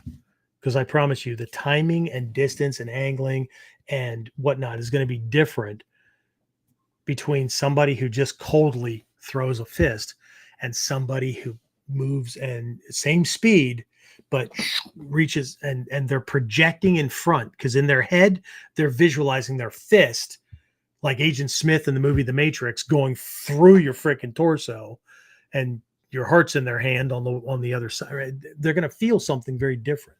You're going to feel something very different. And so you're going to project that. So, see, Dave continues with nothing you do in a dojo can be realistic in real self-defense situations. The opponent wants to kill you. Remember, the dojo is not the fight arena. The kata is not the fight situation, which is why we use a whole bunch of drills, and I create drills that allow a student to experience certain aspects of it. So hopefully we can cover the gamut. But shit, to do kumite, are you freaking kidding me? Right? Not only, depending on where you live, not only can you get your ass on a freaking civil or criminal legal right problem, but you start breaking people, right? Then what, right? So anyway, it all goes back. I mean, the dojo or training group is ultimately always a reflection of the teacher. Let's see. No shit, Sherlock. Best efforts to prepare for reality. Okay, I don't know what that was all about, but okay.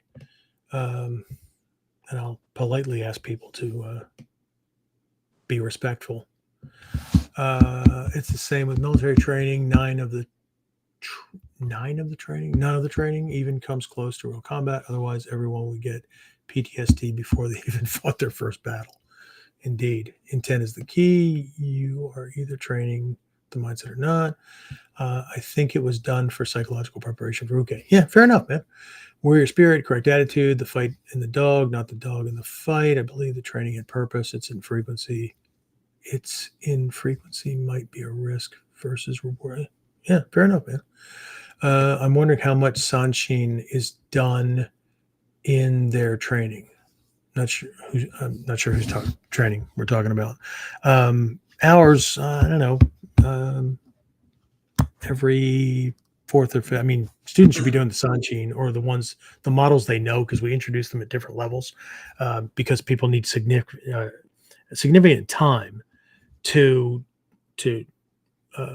get the ones. And the way I was introduced to this, and while there's a lot of opinion out on the internet that really doesn't matter in what order you learn them or whatever, the way I was taught was Sui no Kata presupposes that you have and understand Chi no Kata, because Chi no Kata, the pendulum swinging, all that kind of stuff is in Sui no Kata, the footwork and whatnot. And in every one of them, you have three core things. That's what sanshin means, 3 hearts, 3 core pieces. You have footwork, you have striking, and you have body movement that has to do with like how you get your body between things. But there's way more things. There's different ways to cover or block uke nagash, that kind of thing. So if we just pick 3, there's an uke nagash method, there's a footwork method, right, and there is a striking method in each one. Okay, so sunokata presupposes that you have a decent understanding and coordination with chinokata. Kanokata does the same thing with the previous 2. Funokata, right? Because funokata, man, depending on the way you do it. And then kunokata. So kunokata is your introduction to Kyujutsu Tenkan, disguising, or the disguising truth and falsehood. But once you get through that and you level up into other levels or other ways of doing sanshin, then you'll realize that the distraction in funokata is in every single one of the other ones. Okay. Really interesting stuff. So, but as far as us doing it in class, we just did it, a couple of classes ago, as a warm up and as an introduction or reminder. So, so let's see. Sanshin every class, 2 kata practiced every class, Sanshin and Kama no kata, just meaning basics, flowing, etc., to get a feel of the way to move. Okay, so Max, I don't know what Kama is. Kamae, Kamae, Kamae, or Kama. Okay, either way. Damn autocorrect. Fair enough. Fair enough. Fair enough. Okay. I think that's it. Al, I really appreciate you being on for this. Thanks for pitch hitting for things. Sorry I kept you up beyond your bedtime, or not. Who knows? No. Anyway, yeah. So, all right, guys. I really appreciate it. Don't forget we have fall camp coming up. We've got virtual opportunities and live and all that. Interesting night tonight. Awesome. Cool. So that's November 8th, 9th, and 10th. So we're like 4 weeks away, something like that. Mm-hmm. And like I said, if you can't make it in for the whole thing, you can't do virtual for the whole thing. Just, send an email, warriorc at warriorconcepts-online.com. Please make sure there's a hyphen in between each of those words, warrior-concepts-online.com. When I came up with the domain name a long time ago, everybody's like, holy shit, okay. What's with all the dashes? Well, see, it was really long and I didn't want people to get lost and have a problem with misspelling and all that. So the hyphens actually just break up the word so it's easier to friggin' read, right? I get it. People do whatever. So, but if you need like a special kind of thing, now, if you're in my inner circle, Shinobi Kai, you're doing fall camp, right? You're already signed up for that, doing the whole thing, right? Be prepared for brain bake. That'll be cool, right? Yeah. Saturday or Sunday morning, everybody has pretty much the same martial.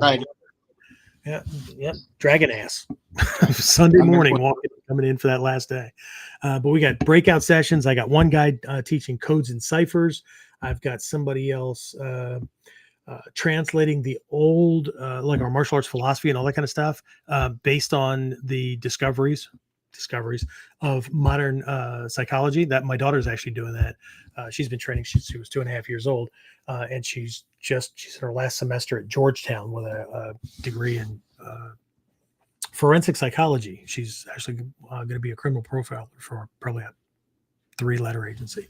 Anyway, so if you can make it, great. If you go to onlineninjaacademy.com, well, it's in front of Alan now, the onlineninjaacademy.com/events, it's on that page where you can get signed up for it. I think I forgot to update the tuition. So if you want in, hurry up, because it's supposed to be higher than what's listed. So anyway, got to get that stuff taken care of. Probably gonna have a small group, but that's okay. We'll all, be doing our thing. Shidoshi Whistler, he's not doing body work this time. He's actually going to be doing striking and throwing with minimal or no touching. Oh boy. What do you mean striking without touching? And we talk about it all the time, right? I don't need a fist to land to have the body, the physiological response that punch would have. I don't need to cause pain. What I need to cause is control. And sometimes, you just need to control the situation.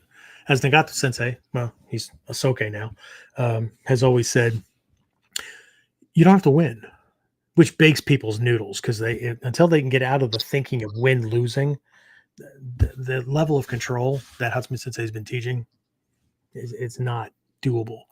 But he's always said, you don't have to win. Just don't lose.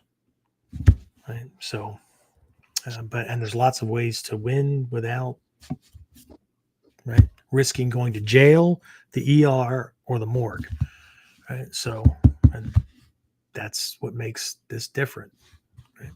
But it's not as attractive as whipping a shuto on somebody, or dislocating their shoulder, feeling all. Anyway, all right. So again, Alan, thank you very much. Everybody else, thank you for being on. I really appreciate it.